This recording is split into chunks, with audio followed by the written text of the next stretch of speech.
আচ্ছা, thank you all. আমরা তাহলে শুরু করে দিই।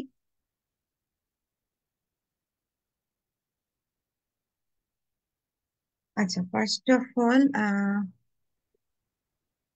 আমি এটা মানে ওয়েবিনারটা শুরু করার আগে জাস্ট একটু বলে নিচ্ছি যে এটা আমরা রেকর্ড করছি এবং এটা লাইভ স্ট্রিম করছি ফেসবুকে।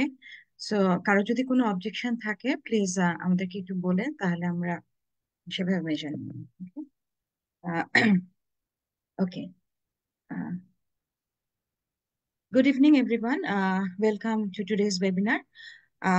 Acumen Haven and the Transport Professional Foundation Bangladesh jointly host this session. Uh, Acumen Haven is a non-profit that consists of academics and students working to achieve sustainable development by combating climate change and also different uh, social and human rights issues. Transport Professionals Foundation Bangladesh aims to bring together transportation experts dedicated to solving critical transportation challenges, especially in Bangladesh. I'm pleased to introduce today's speaker, Dr. Mohammad Mahabubul Bari, an international recognized transport planning expert with nearly 40 years of professional experience. Dr. Bari holds a PhD in transportation engineering from the University of Birmingham and two master's degree in transport and environmental engineering. His work has spanned across Bangladesh, the UK, Africa, and the South Asia, delivering major transport infrastructure, public transit, and urban planning projects for organizations like the World Bank, JICA, ADB, and the European Union. Dr. Bari is a fellow Institution of Engineers Bangladesh and a member Chartered Institution of Highways and Transportation UK. Today, Dr. Bari will share his insights on the ban's impact on battery-operated rickshaws, a subject with deep implications for mobility, informal employment, and sustainability in Bangladesh. Please join me in welcoming Dr. Bari. Dr. Bari, please start your presentation. Thank you, Dr. Nasreen. I'd like to upload my presentation. You can share screen. Share screen, okay. Yeah.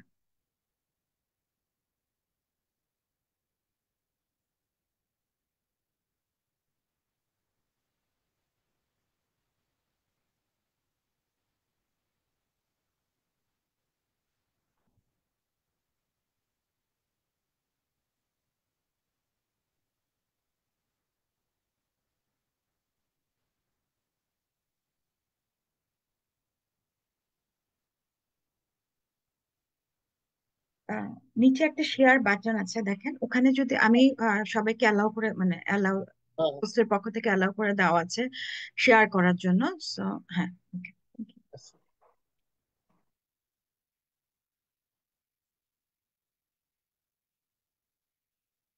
Is it okay now?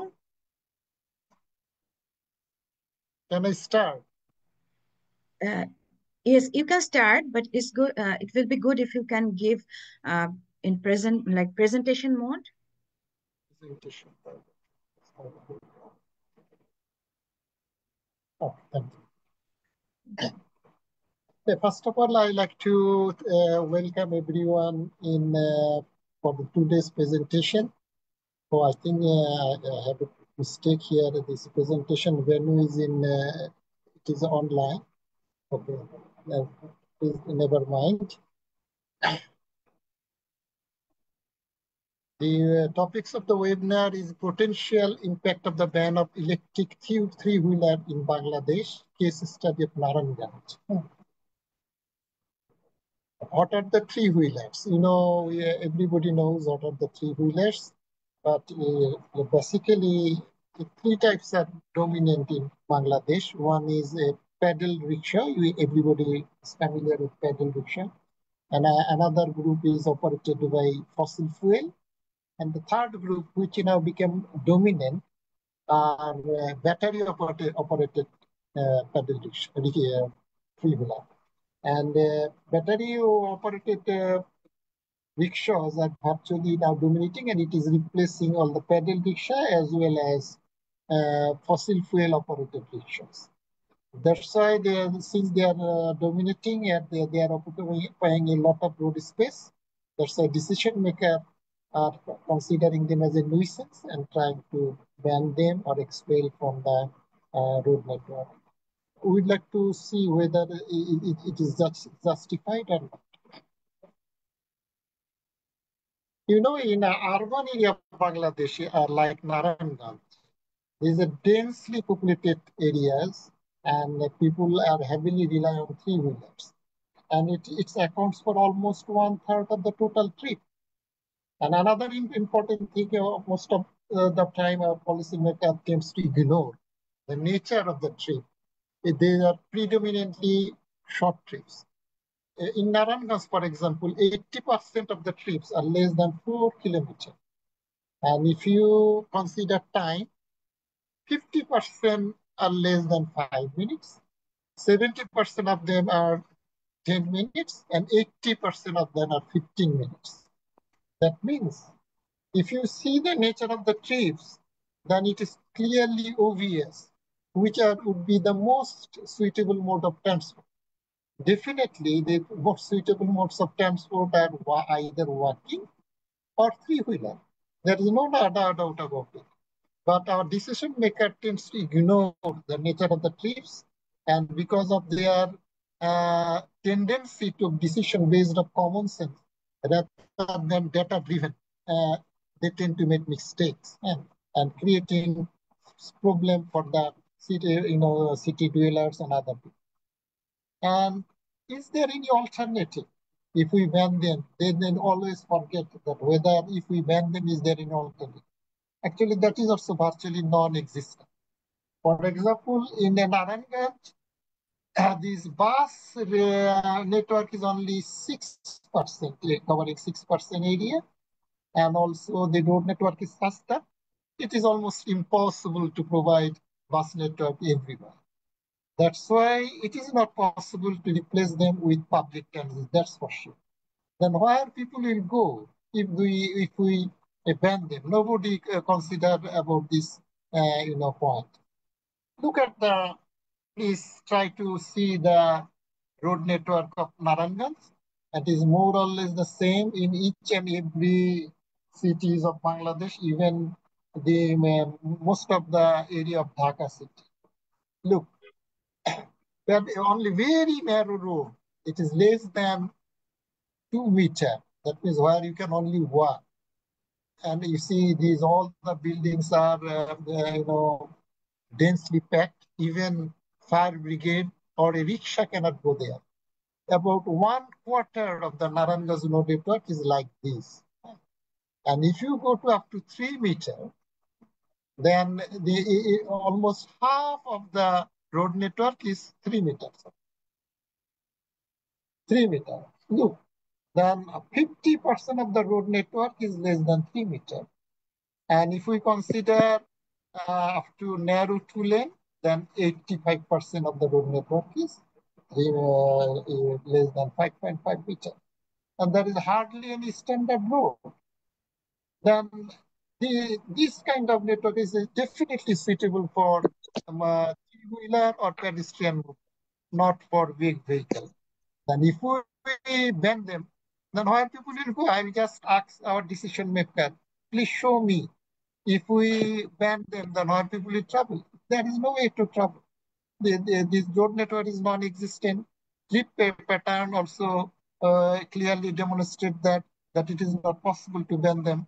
But regardless, it overwhelmingly, convincing evidence, they tend to ignore it and try to impose decision whatever they like without thinking its consequence. And now, if we do one SWOT analysis, strength, weakness, and threat, and opportunities, obviously, like all mode, these three-wheeler, they have weaknesses. The main strength is they can provide door-to-door mobility, and their intermediate transfer readily available, virtually zero waiting time, no transfer penalty, because if you don't impose any restriction, then they can provide you seamless journey. and also maximum coverage. They can go everywhere in Narayanganj. Same is the case in Bangladesh because of their compact shape and high maneuverability. And weaknesses, yes, there is safety concern because these vehicles are prepared by not by any authorized dealer, and lack of legislation, and also they depend on uh, electricity. Most of the time, those are illegal electric supply they depend on. And so somebody to think that what about their occupancy per passenger? Is it very low? It is not the case actually, although many people think that it could be the case, but that might not be the case. We'll show it. And also, what about the travel speed in comparison to bus? Is it very low? The answer is that is also not the truth. That means only threat is this: safety concern, lack of legislation and regulatory challenge, and dependency of illegal electricity supply. Okay. Now you see, three-wheelers, definitely, as I mentioned earlier, they provide door-to-door service. They could be an integral part of a proper mass transit system. They could be, a supplier of the passenger to the mass transit system. And immediately available, because in Narayanganj, we found that almost zero waiting time and no transfer penalty, because if we do not ban them, then there will be seamless journey. And waiting time for bus in Narayanganj on over 6 minutes, and transfer penalty is about 4 minutes. That means or any public transit, they would not take you your ultimate destination. That means you will have to embark or disembark in a station. You need first and last mile connectivity, and there is also waiting time. That means your total journey times on the top of that, another 10 minutes will be penalty. If it is the case, and 80% trips are short trips, then people would not use bus, because within 10 minutes you can go to your destination. Next. And if we consider, fuel type, then their pollution ratio, definitely if it is a pedal rickshaw and pedestrian, there is no pollution, and they are highly efficient. In case of battery operated rickshaw, this pollution also relatively lower compared to car and buses, if those are fossil fuel vehicles. And vehicle occupancy, that is also a travel speed. You see, pedestrian has the highest, occupancy per square meter, because pedestrian takes least amount of space. It is quite obvious. That's why if we can provide very good pedestrian facilities, that would be ideal. But the fact is that there is no good pedestrian network, and if we want to build a continuous at-grade pedestrian system, then you will have to demolish many structure in Narayanganj. It will be a very big undertaking. At the present moment, pedestrian network is totally non-existent. Then after that, this rickshaw. Nowadays, all these pedal rickshaw, they have been converted into battery operated rickshaw, and also easy bike. They are also battery operated rickshaw. You see, the easy bike occupancy is very high. It is 11 PCU per person. It is 10.2.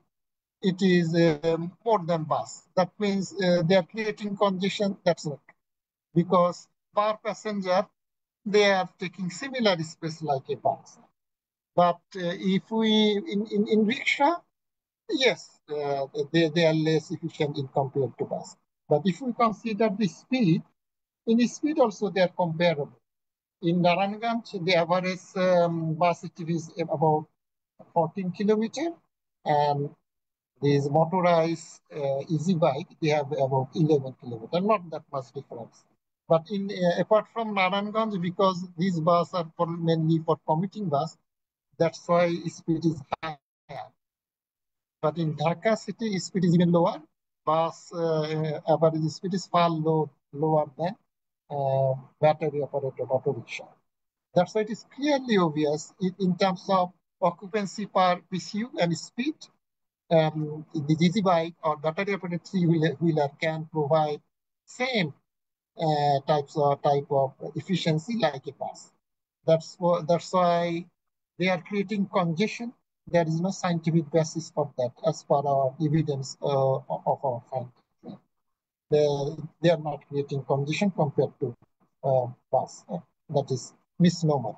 If you see in terms of distance, you see, look, if the trip is less than 500 meters, then half a kilometer, about 41% of these all trips, it is mainly taken by the people who do this kind of trip by walking. But if you see less than half a kilometer, obviously walking is the most optimal solution. And if it is less than 2 kilometers, then 2/3 of the whole trip, that means 65% of the all trips in Narayanganj are less than 2 kilometers. Then what kinds of vehicle are more suitable for this kind of trip? Definitely either walking or a three-wheeler. And if it is less than 5 kilometers, then more than 80% of the trips are more than less than 5 kilometers. Actually, in between 2 kilometers to 5 kilometers in this segment, these motorized three-wheeler deploy. And bus, they provide only 6 to 7% of the total transport. And in terms of time, as I mentioned earlier, that if it is less than less than 5 minutes, almost 50%. Less than 10 minutes, 70%. Less than 50%, 80% of the trips. That means there is no long trip. Only a few percentage of the trip which are long trip. And in that case, mass transit or bus are feasible. That's why if we put restriction on motorized, battery operated three-wheeler, then there will be no alternative for the people to avail, and there will be huge problem.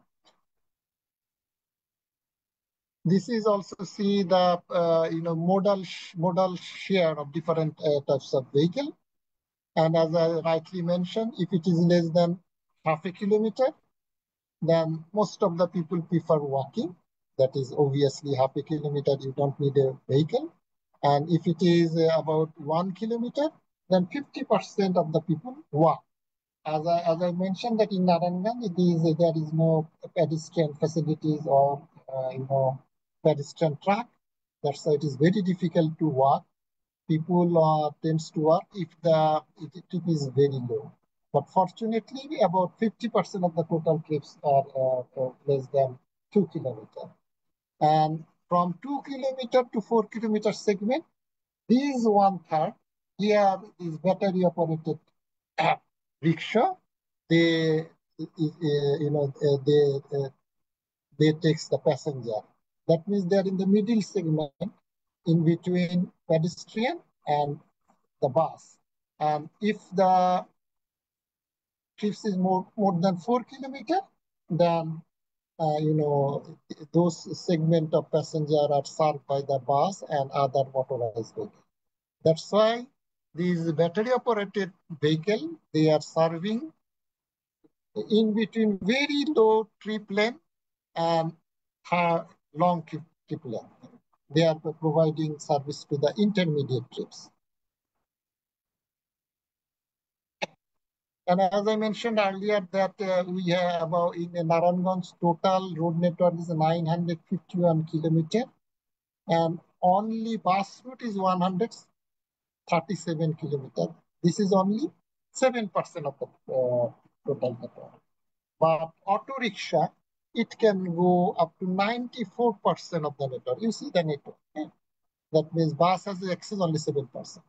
And it is not realistic to increase this bus lane without significant demolition of the structure, and because it is a huge built-up area, you will not be able to increase the bus network.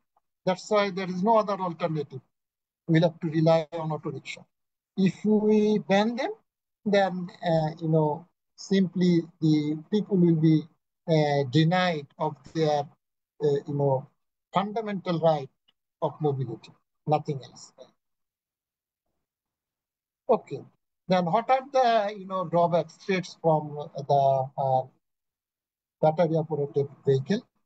The safety concern is the main issue. Braking system is limited to the front wheel braking. That's why it needs a long distance to stop. Sometimes fail to stop in emergency situation. Gear system is also not good. And also the dependence on unauthorized supply of power, and there is no charging facilities, inadequate charging facilities. And also there are some regulatory challenge, because most of the times there is no legal way for registration. Although some of the municipalities, they are providing them a license, but they are also very limited. That's why, and also there is a negative tendency from the decision maker or policy maker to suppress them. That is also another problem. Existing policy context regarding to banning of non-motorized transport. You see, almost all policy document, strategic plan, program, they are advocating the same thing. Ban the motorized three-wheeler from the main road. Restrict them. Everybody, almost 99% of the people are in agreement. But question is it justified? I don't think it is justified, because everybody is working on based on myth and common sense, without bothering to see the data and without even looking whether is there any alternative. Even a few days ago, government constituted transport body, including some of the professors from BUET. They also advocated the banning of these motorized three-wheeler from the main road. But I don't know whether they analyze the data and foresee the consequences. You see, let me give you a brief. What are the policy? National Land Transport Policy 2004. It advocates the progressive ban on rickshaw on arterial road, and curbside should be rickshaw free in order to provide maximum junction capacity. But this is a good question. But in our country, all the junction they analyze, even in all the junction modeling, they analyze junction based on maximization of vehicle movement. If it is the case, whenever we try to put bus priority measure, pedestrian priority measure, always it shows the performance of junction deteriorated. But it is a wrong way of judging the capacity of junction. It should be the maximization of the passenger flow, not the vehicle. That's why even in BUET, in their recent signal optimization technique, they use the same technique. I believe that is a wrong way of looking into the thing. We'll have to check whether a junction can maximize the passenger movement, not the vehicle movement. And if we only check, and that's why you see the land use policy, they also put this thing into policy, thinking that only considering the vehicle movement perspective. Same as the urban transport policy, was advocating the same thing. Narayanganj Action Plan, Dhaka Structural Plan, Strategic Transport Plan. Everybody is advocating the same concept, same idea, that these battery operated three-wheeler should be banned from the main road, and some of them even in favor of banning them altogether. You see what happens. In November 19, 2024, High Court ordered to stop the operation of battery operated rickshaw, and immediately from November 20 and 22, DMP police started their action. They confiscated a number of auto rickshaw. They destroy the rickshaw. I don't know. Then after the protest from the rickshaw puller as well as from the passenger, Chamber Court temporarily restricted their ban, but recently they again imposed it ban. But my problem, I would like to know what is the evidence. They should show the evidence that they are creating more problem than more service. Without evidence, they should not take this kind of action. Challenges and policy paradox relating to this three-wheeler. Despite their benefit, electric three-wheelers face structural and regulatory hurdles like design flaws, as I mentioned earlier, inadequate braking system, poor suspension, unreliable gear, definitely pose safety concerns. But there is many ways of fixing this problem rather than banning them. We will come into this later on.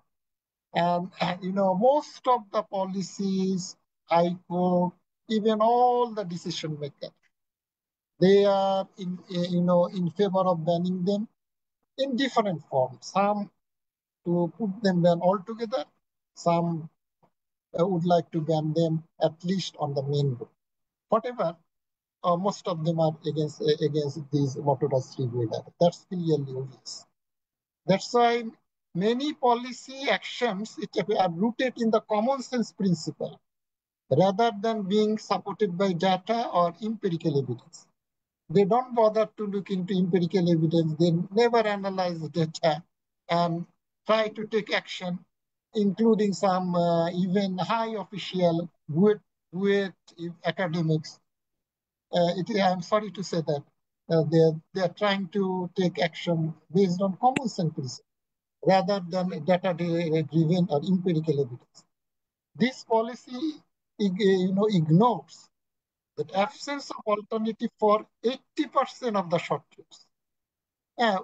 And it will create more problem than solving. Yeah? Because you see from the Narayanganj, 80% trips are less than 10 minutes or 4 kilometers.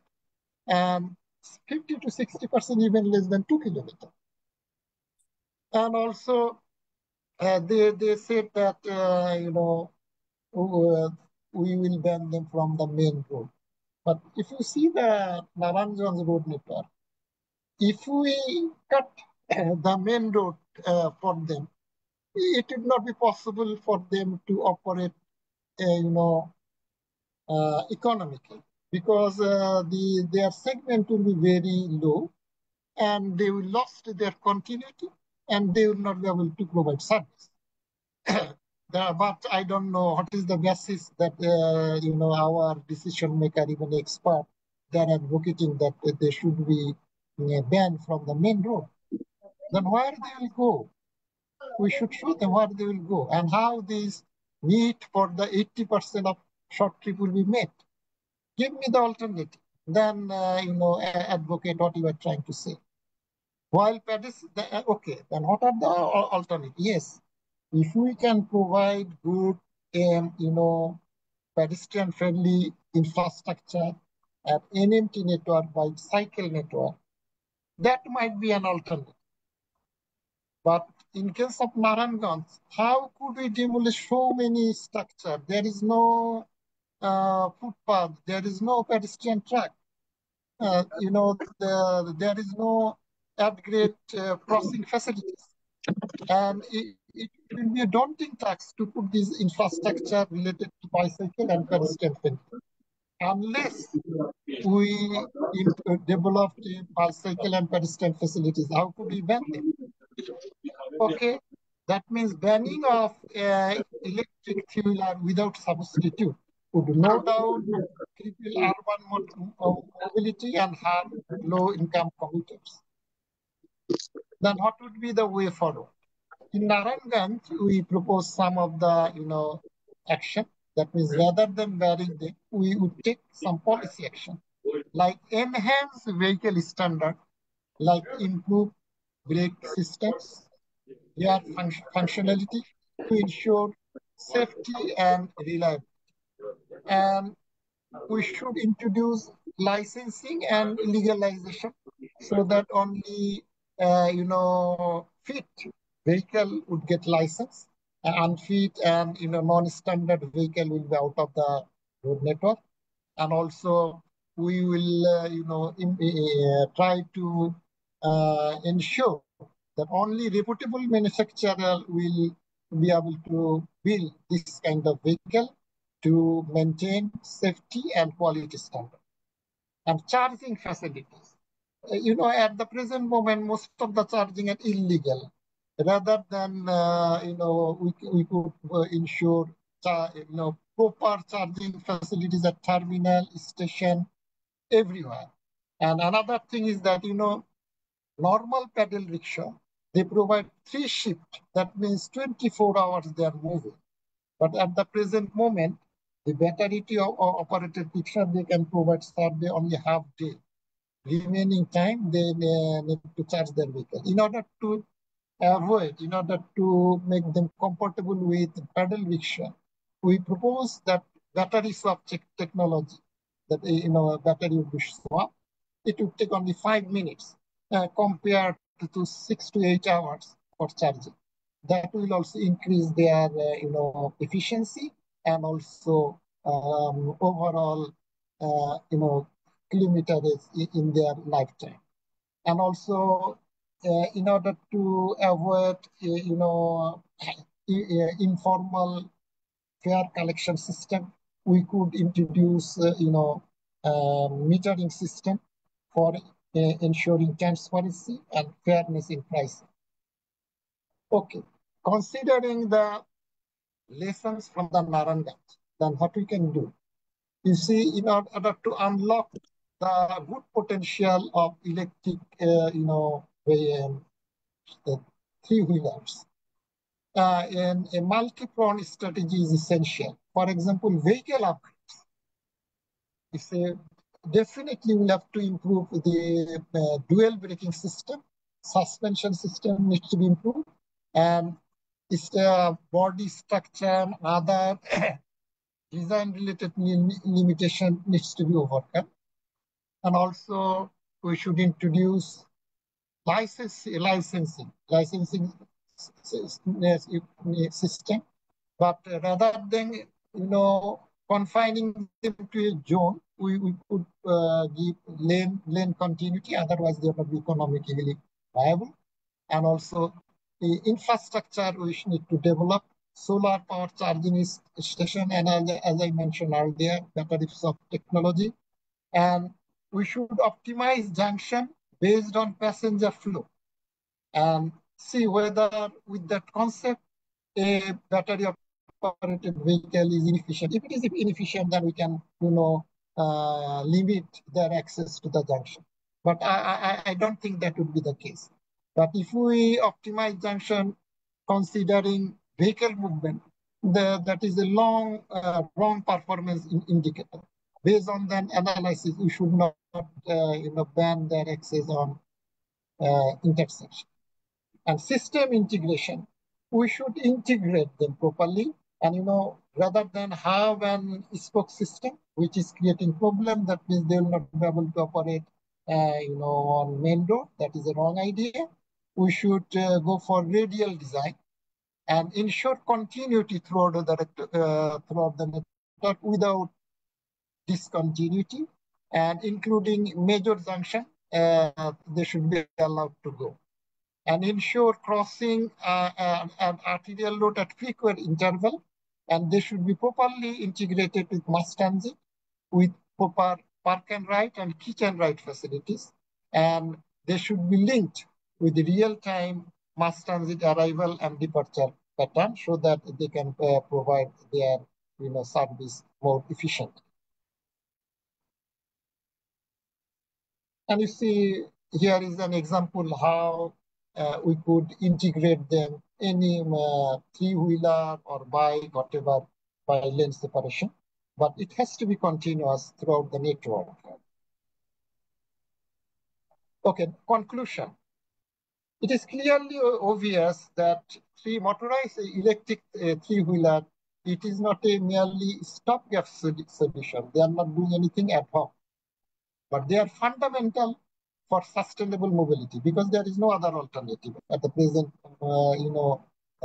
moment. Infrastructure is simply not ready to introduce any alternative to them. If someone can propose a proper alternative, that will be welcome. And their economic viability, environmental benefit, and adaptability to narrow road make them irreplaceable in cities like Narayan. You cannot be simply replace them. It is not possible. By adopting targeted reform, policymakers can transform electric three-wheeler, a regulated, efficient component of road network, and mitigating congestion rather than improving it, increasing it. In Narayanganj, we provide, we propose some recommendation. I am not sure whether this policymaker will implement it, but I would like to request them, please look at the evidence, then decide that what should be the way forward. Banning electric three-wheeler without alternative is unsustainable. It is not wise. Simply, it is not wise and justified. Instead, integrating them intelligently is the key for the development of sustainable and green urban transport for the future. Thank you very much for listening. And if you have any question, please feel free to ask me. Thank you, sir, for wonderful session. Sir, it was very informative, sir. Sir, I want to ask a question, sir, in Bangla, sir. বাংলাতেই বলি, sir. Okay, that's fine. আসলে জি sir বাংলাতেই বলি sir বলেন বাংলাতে। Sir আসলে আমাদের sir বাংলাদেশে স্যার এখন সারা ওয়ার্ল্ডের জন্যই ইলেকট্রিক ভেহিকেলের আসলে এখন ভবিষ্যৎ, এটাই সত্যি। আমাদেরকে পরিবেশ বাঁচাতে হলে ইলেকট্রিক ভেহিকেলের দিকে যেতে হবে, এটাই সত্যি। বাট যে আনহেলদি ওয়েতে আমাদের রিক্সাগুলা গ্রো করতেছে এখন আসলে ফুললি আনকন্ট্রোল, এবং প্রত্যেক দিনই মানুষ আহত হচ্ছে, অনেকে নিহত হচ্ছে, অনেকে ইনজুর্ড হচ্ছে, এবং এটা সড়ককে একেবারে ডিজাস্টারে পরিণত করে ফেলেছে। এমনিতে আমাদের সড়ক সব সময়ের জন্য একটু বিপজ্জনক, সব সময়ের জন্য আমাদের সড়ক একটু ভায়োলেন্ট, বাট এই ভায়োলেন্টের ইয়েটা আরো বেশি বৃদ্ধি করে ফেলেছে।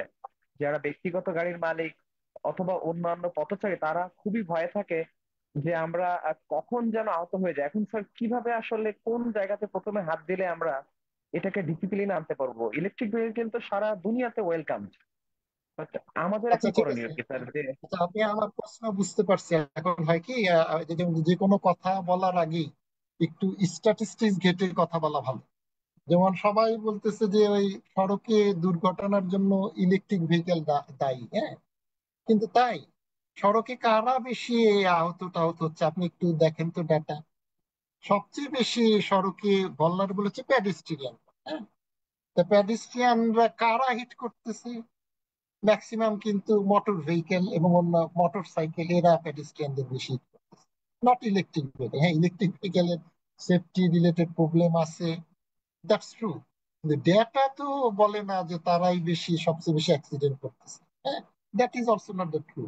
কারণ হচ্ছে আর আপনি ডেটা দেখে তারপরে বলবেন ওই পেপারের হেডিং দিকে সাংবাদিক, সাংবাদিক আর ইঞ্জিনিয়ার তো এক জিনিস না, সাংবাদিক আর আপনার এক্সপার্ট তো এক জিনিস না।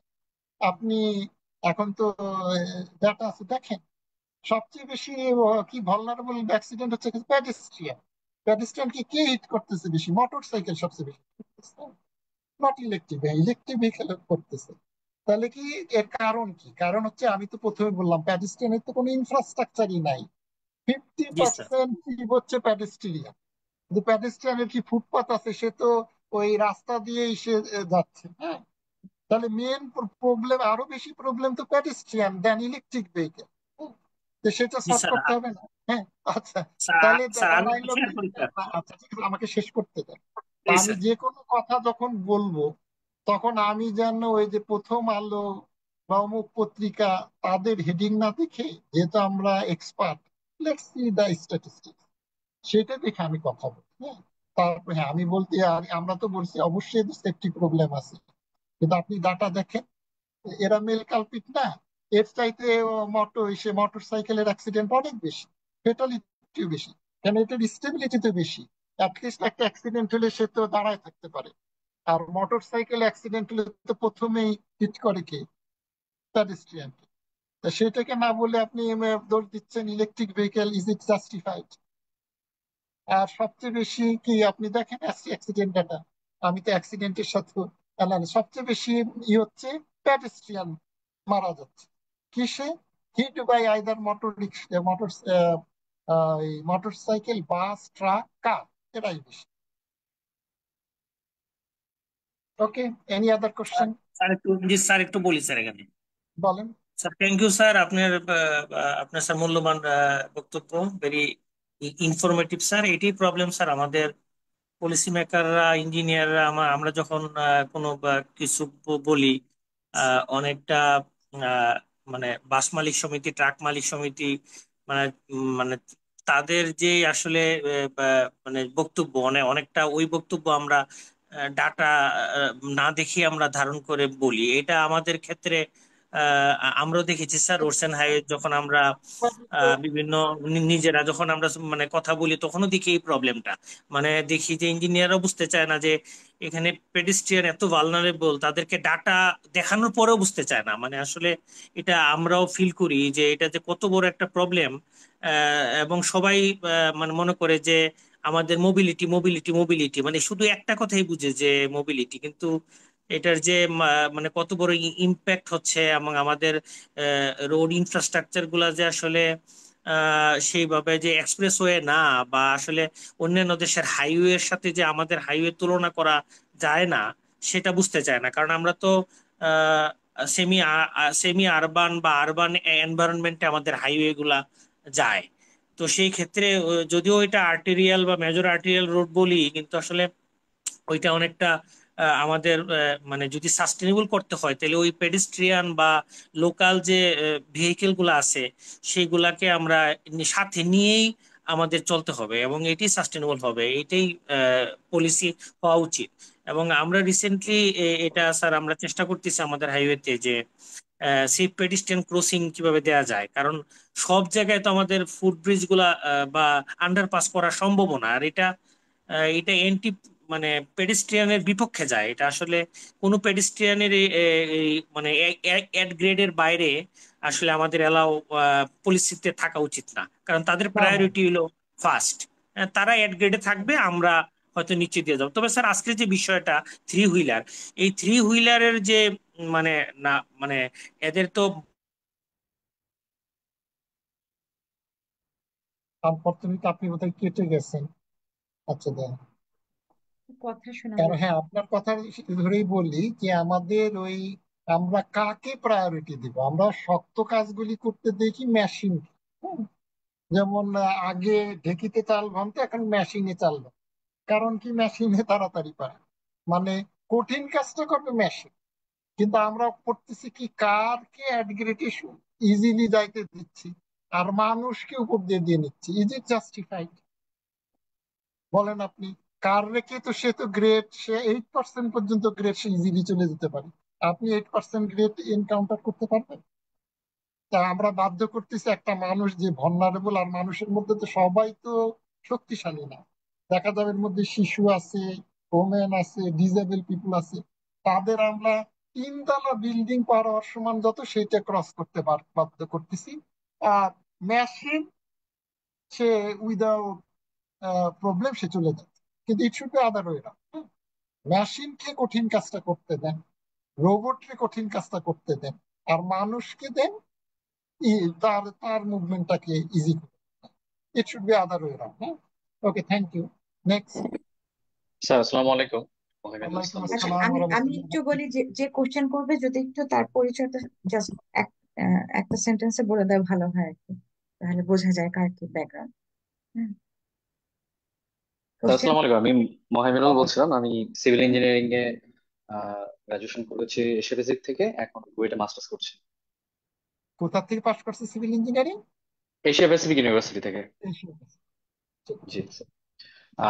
স্যার আমার যেটা কোয়েশ্চেন ছিল যে আপনার সলিউশন যে কনক্লুশন যেটা এবং সলিউশন পার্টটা, সেখানে স্যার আম, আপনি যে ডেট মেনশন করলেন নভেম্বর 19, মানে 24-এ, তখন হাইকোর্ট যখন ব্যান করে দিল যে অটোরিকশা ব্যান, দেন হচ্ছে সেটাকে রোল আউট করে দিয়ে আবার একটা মুভমেন্ট হইলো আমাদের দেশে রিক্সা চালকদের, অটো ব্যাটারি চালকদের।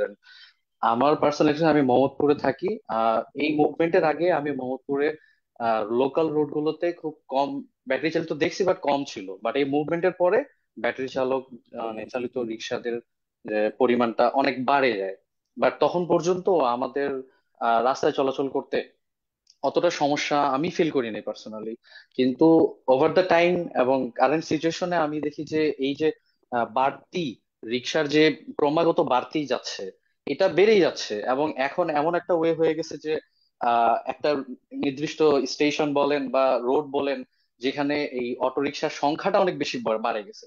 তো আমিও এটার পক্ষে যে 2025-এ ইলেকট্রিক ভেহিকেলের যুগে আমরা ইলেকট্রিক ভেহিকেল মানুষকে পায়ে পরিশ্রম না করে ইলেকট্রিক ভেহিকেল এটাকে আরেকটু স্টেবল করে রাস্তায় চালে ভালো। কিন্তু টু হোয়াট লিমিট? এটা কি কোনো একটা লিমিট করে দেওয়া যায় না স্যার, যে এই করবেন না এরিয়ায় জীবন। পেডেস্ট্রিয়ানের চাহিদা এরকম আছে, এই অনুযায়ী ঠিক এই আছে, আমি এরিয়ায়।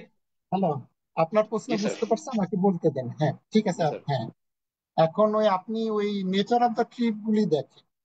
80% ট্রিপের মধ্যে 80% হচ্ছে শর্ট ট্রিপস, 4 কিলোমিটারের নিচে অথবা 10 মিনিটের নিচে, এগুলি ডেফিনেটলি শর্ট ট্রিপ। হ্যাঁ, তো এদের মার্কেট শেয়ারটা কি? এখানে দেখা যাচ্ছে যে এই শেয়ার যদি নিতে হয়, তাহলে আমার কি ওই বাইসাইকেল অথবা প্যাডেল রিক্সা অথবা প্যাডেস্ট্রিয়ান এদের ইমপ্রুভ করতে হবে।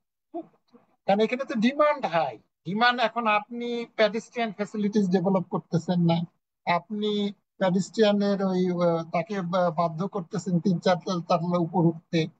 যেমন ধরেন, আমি ওই যে মিল্টন কিংসে আমার ইউকে তে বাসা, এখানে প্যাডেস্ট্রিয়ান নেটওয়ার্ক এরকম আছে যে ওদেরই প্রিন্সিপাল গ্যারান্টি একটা প্যাডেস্ট্রিয়ান শহরের যে কোনো ফ্যাসিলিটিসে একটা স্টেপ না ক্রস করে যেতে পারে।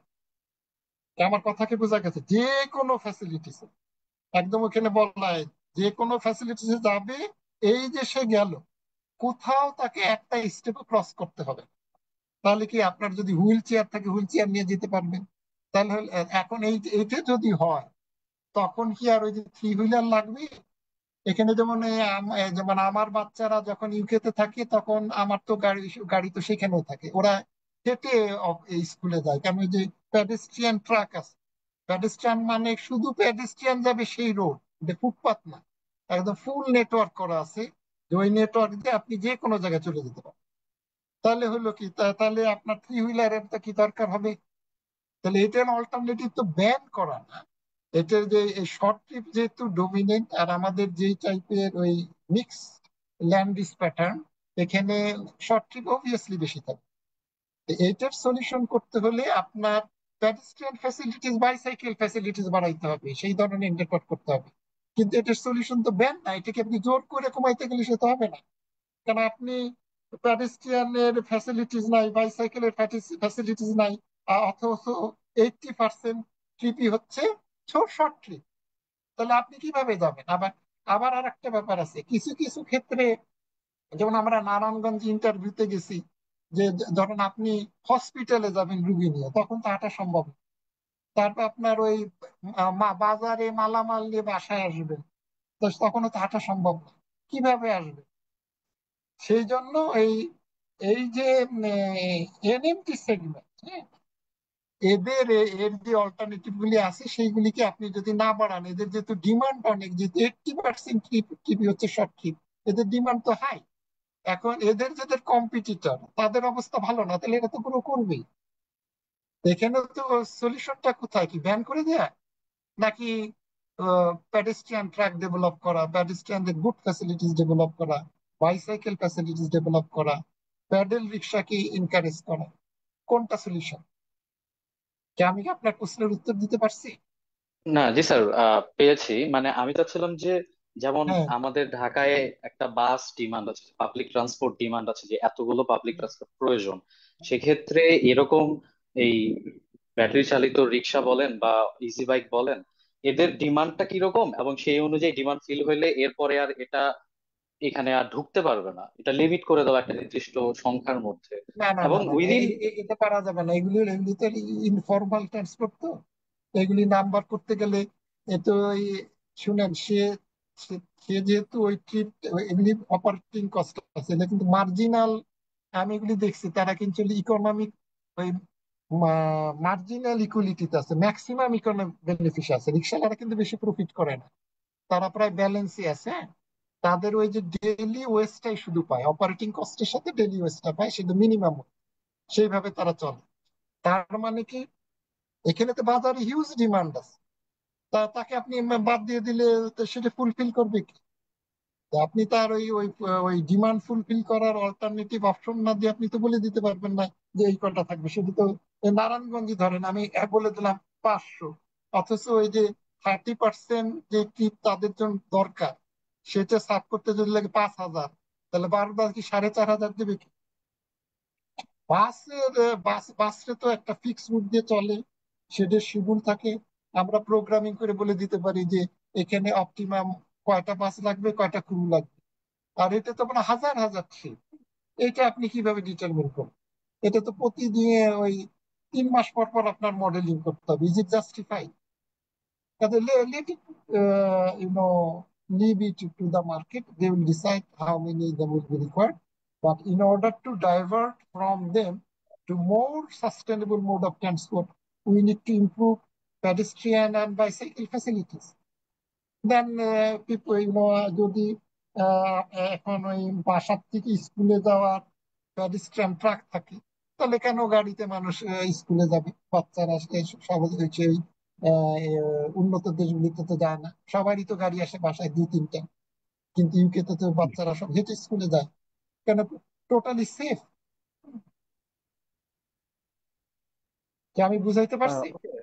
জি স্যার, আমি বুঝতে পেরেছি। তারপরও স্যার আমি আরেকটা অ্যাড করতে চাই যে আমার হুম, অফিস মহাখালী ডিওএইচএস এ, আমরা ডিওএইচএস এর মধ্যে দেখি যে রিক্সার গায়ে হ্যাঁ, মহাখালী ডিওএইচএস লেখা আছে, অর্থাৎ মহাখালী ডিওএইচএস এর মধ্যে অন্য বাইরে রিক্সা ঢুকতে পারবে না, মহাখালী ডিওএইচএস এর রিক্সা বাইরেও যেতে পারবে না, এবং রিক্সা হ্যাঁ, জনিত কারণে সেখানে খুব একটা কনজেশন হয় না। আমি চাচ্ছি যে এরকম একটা বা একটা ভালো একটা সিস্টেম ডেভেলপ করা যায় কিনা, যেখানে রিক্সা অপারেট করবে ভালো মতো করে, আর সেখানে কনজেশনও কম হবে, অ্যাক্সিডেন্টও কম হবে। সকালে ফলো করেন এক্সাম্পল, এখানে তো কারে আপনার প্রায়োরিটাইজ করা হয়েছে, যে কার যাতে স্মুথ যায়। তা একটা কারের এই কত আপনার কয়টা লোক নিতে পারে, একটা দুইটা লোক নিতে পারে। ওখানে কি কারকে প্রায়োরিটাইজ করে অন্য, এখন ওইখানে ধনী লোকরা থাকে, তারা সবাই কারে যায়। এই ধরনের সলিউশন হলে তো ফুল ঢাকা প্রবলেমে পড়ে যাবে।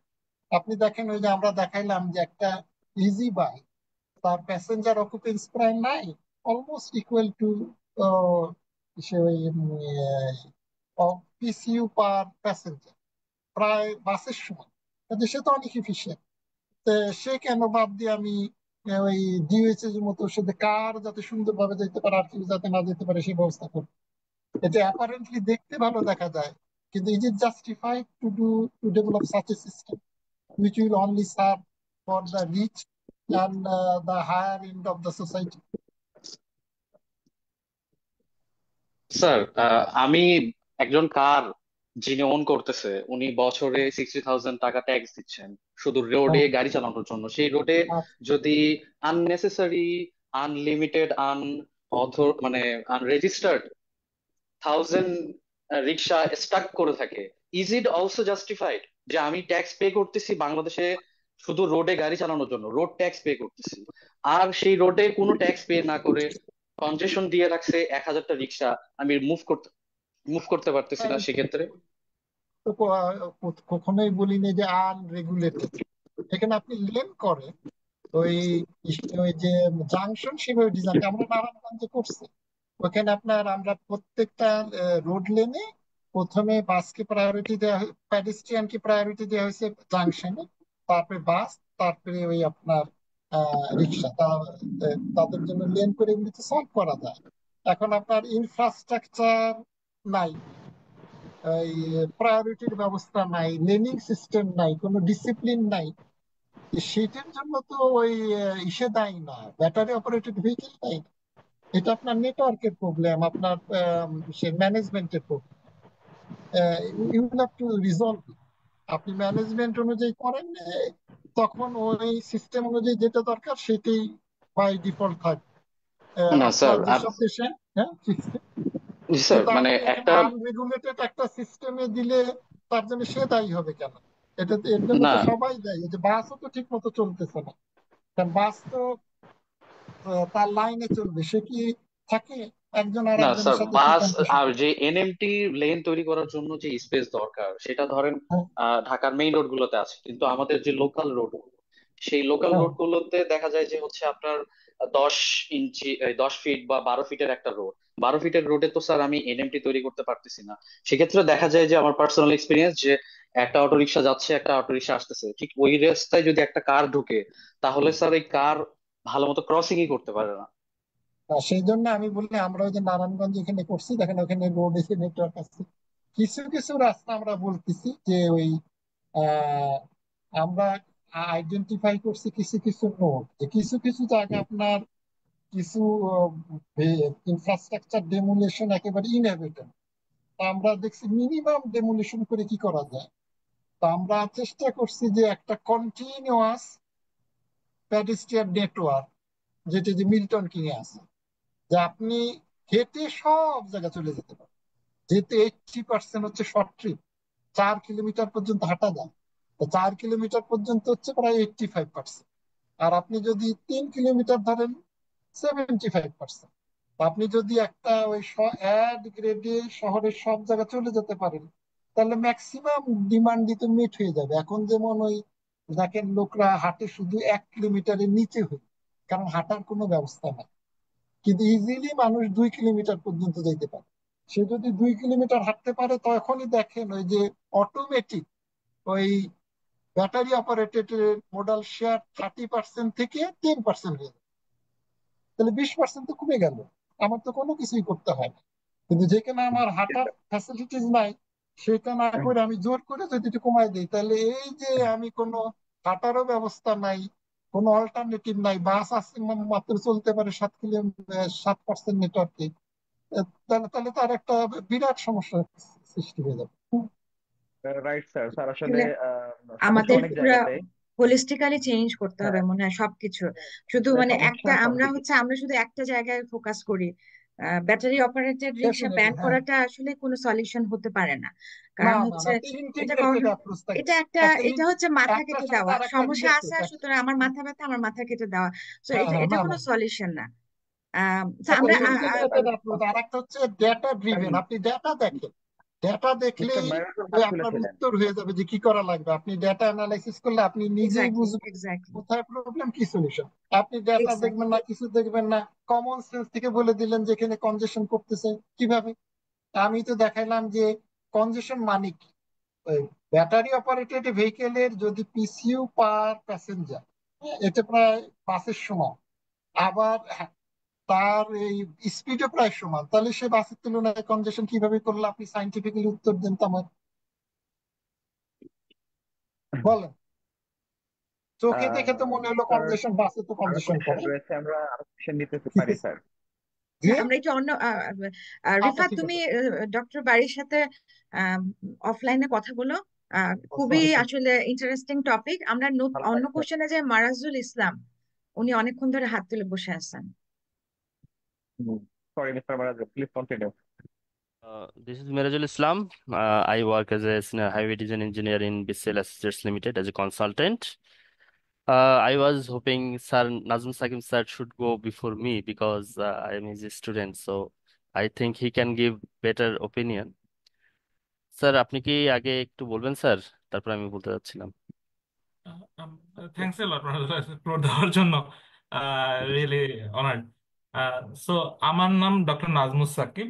আমি ইসলামিক ইউনিভার্সিটি টেকনোলজি আইইউটি তে অ্যাসোসিয়েট প্রফেসর কর্মরত আছি। আমার গ্রাজুয়েশন বুয়েট থেকে, এরপর ইউটি অস্ট্রেলিয়া থেকে পিএইচডি করছি। আমি এখানে একটু রিলিভেন্সি বলি। রিসেন্টলি আমরা একটা প্রজেক্ট করেছি ইউকেএইড এর সহায়তায়, থ্রি হুইলার ভেহিকেলের জন্য ডিজাইন গাইডলাইন, এবং তার জন্য আমরা রাস্তাকে কিভাবে অ্যাডজাস্ট করতে পারি তার একটা গাইডলাইন আমরা তৈরি করে দিয়েছি ইউকেএইড কে। সো এটা আসলে খুবই ইনিশিয়াল পর্যায়ে ছিল এবং খুবই এলিমেন্টারি ওয়ার্ক। আমি একটু কনফ্লিক্ট অফ ইন্টারেস্ট বলি, যে কারণে আমার আমার আমার আসলে এই কাজটা করা। প্রথমত, একটা থ্রি হুইলার, যেটাকে আমরা টেসলা বলছি বর্তমানে, রিক্সাটা না, যেটা নিচু গাড়ি, যেটা থ্রি হুইলারটা, সেটা রাস্তার পাশে কাত হয়। আমার আম্মা পায়ে প্রচন্ড ব্যথা পাইছিলেন। এটা উই আর টকিং অ্যাবাউট 2024 এর 23 শুরুর দিকে ঘটনা। একদম মানে রাস্তার পাশে খালি পড়ে গেছে literally. So that was my first reason. আমি যদি পেমেন্ট নিয়ে কাজ করতাম, তো দ্যাটস দ্য রিজন আমি এই নিয়ে আগ্রহী যে why the roads R like that, যেটা আমার থ্রি হুইলার এত বেশি আমরা ডিজাইন করছি গাড়ির জন্য। তো আসলে what should be the operation, যে একটা কোশ্চেন কিন্তু আসলো যে আমার রাস্তা হলো দুইটা রিক্সা চলার জন্য তৈরি করা, সেখানে আমার গাড়ি যাচ্ছে। So it's a reverse question, যে আমার রাস্তা, আমাদের ডিজাইন কিন্তু আসলে চিকন রাস্তা। তো গাড়ির জন্য আমি ডিজাইন না করে রিক্সার জন্য যদি করি, প্রপারলি যদি করি, it may be a good solution, because last mile ট্রাভেলের জন্য, বেশি মোর পিপলের জন্য it may more sustainable solution. Second হলো, টেসলার প্রতি আমার একটু রাগ নিজের আছে। আমার নিজের গাড়ি লিটারেলি কয়েকদিন আগে কলাইডেড হয়েছে একটা টেসলা, সে মুখোমুখি রং ওয়েতে। আচ্ছা, এখন আপনারা বলতেই পারেন যে টেসলা রং ওয়েতে আমার গাড়িকে হিট করছে, so I should be angry. But it's not Tesla, এটা সমস্যা হলো আমার দেশের কালচার। আমি এই রং সাইডের রাস্তা মোটরসাইকেলকে দেখছি, এবং আমি গাড়িকেও দেখছি। তো it's a cultural problem, it's not a Tesla problem. তো আমি একটু জাস্ট আপনাদের একটু চিন্তার জন্য, স্যার তো বলছেন, আমি জাস্ট একটু এমফাসাইজ করতে চাই হোয়াট উই অবজার্ভ। এক নম্বর হলো, একটা এলাকায় কয়টা রিক্সা দরকার, এটা তো কোনো সার্ভে দরকার নেই আসলে। Our market will decide what's the necessity. যদি রিক্সা বেশি হয়ে যেত, তাহলে লোকজন তো এখানে যাইতো না, তখন তো ইনকাম হইতো না তার, তাই না? তাই ডেফিনেটলি সেই নেসেসিটি আছে, তারা সাফিসিয়েন্ট ইনকাম করছে, that's why they are over there, তাই না? So there is nothing called over demand, আমরা বেশি দিচ্ছি না। আমার যেটা দেখতেছি কনজেশন হচ্ছে, that's true, but that's actually serving the purpose, না হলে তার সেই ইনকামটা হইতো না। এটা খুব ক্লিয়ার কাট কথা। আমি নিজে বসুন্ধরায় থাকি, বসুন্ধরায় রিক্সা রেগুলেটেড, এবং আই নো ভেরি ওয়েল আমার রিক্সার জন্য কি পরিমাণ ক্রাইসিস। স্কিউড ডিমান্ড, যে একটা ল্যাটেন্ট ডিমান্ড আমরা দেখতে পাচ্ছি না, যদিও খুব অর্গানাইজ দেখাচ্ছে, কিন্তু আসলে অনেক লোক এটা মুভ করতে পারছে না। এবং ইনফ্যাক্ট পিপল নোজ যে বসুন্ধরা আসলে লো ইনকাম বা মিডল ইনকাম থেকে যার গাড়ি নাই, তার জন্য লিভ করা খুবই difficult, just because rickshaw is so controlled. Okay, so আমাদের দেশের জন্য রিক্সা কিন্তু আসলে একটা মেজর মোডালিটি। আর একটা পয়েন্ট বলবো, অনেকেই যারা দেশের বাইরে থাকেন, একটা জিনিস দেখে আসি আমরা, why don't we use bicycle, why don't we use to walk. Sir point একটু আগে বললেন যে 4 কিলোমিটার হাঁটা যায় বা সামথিং।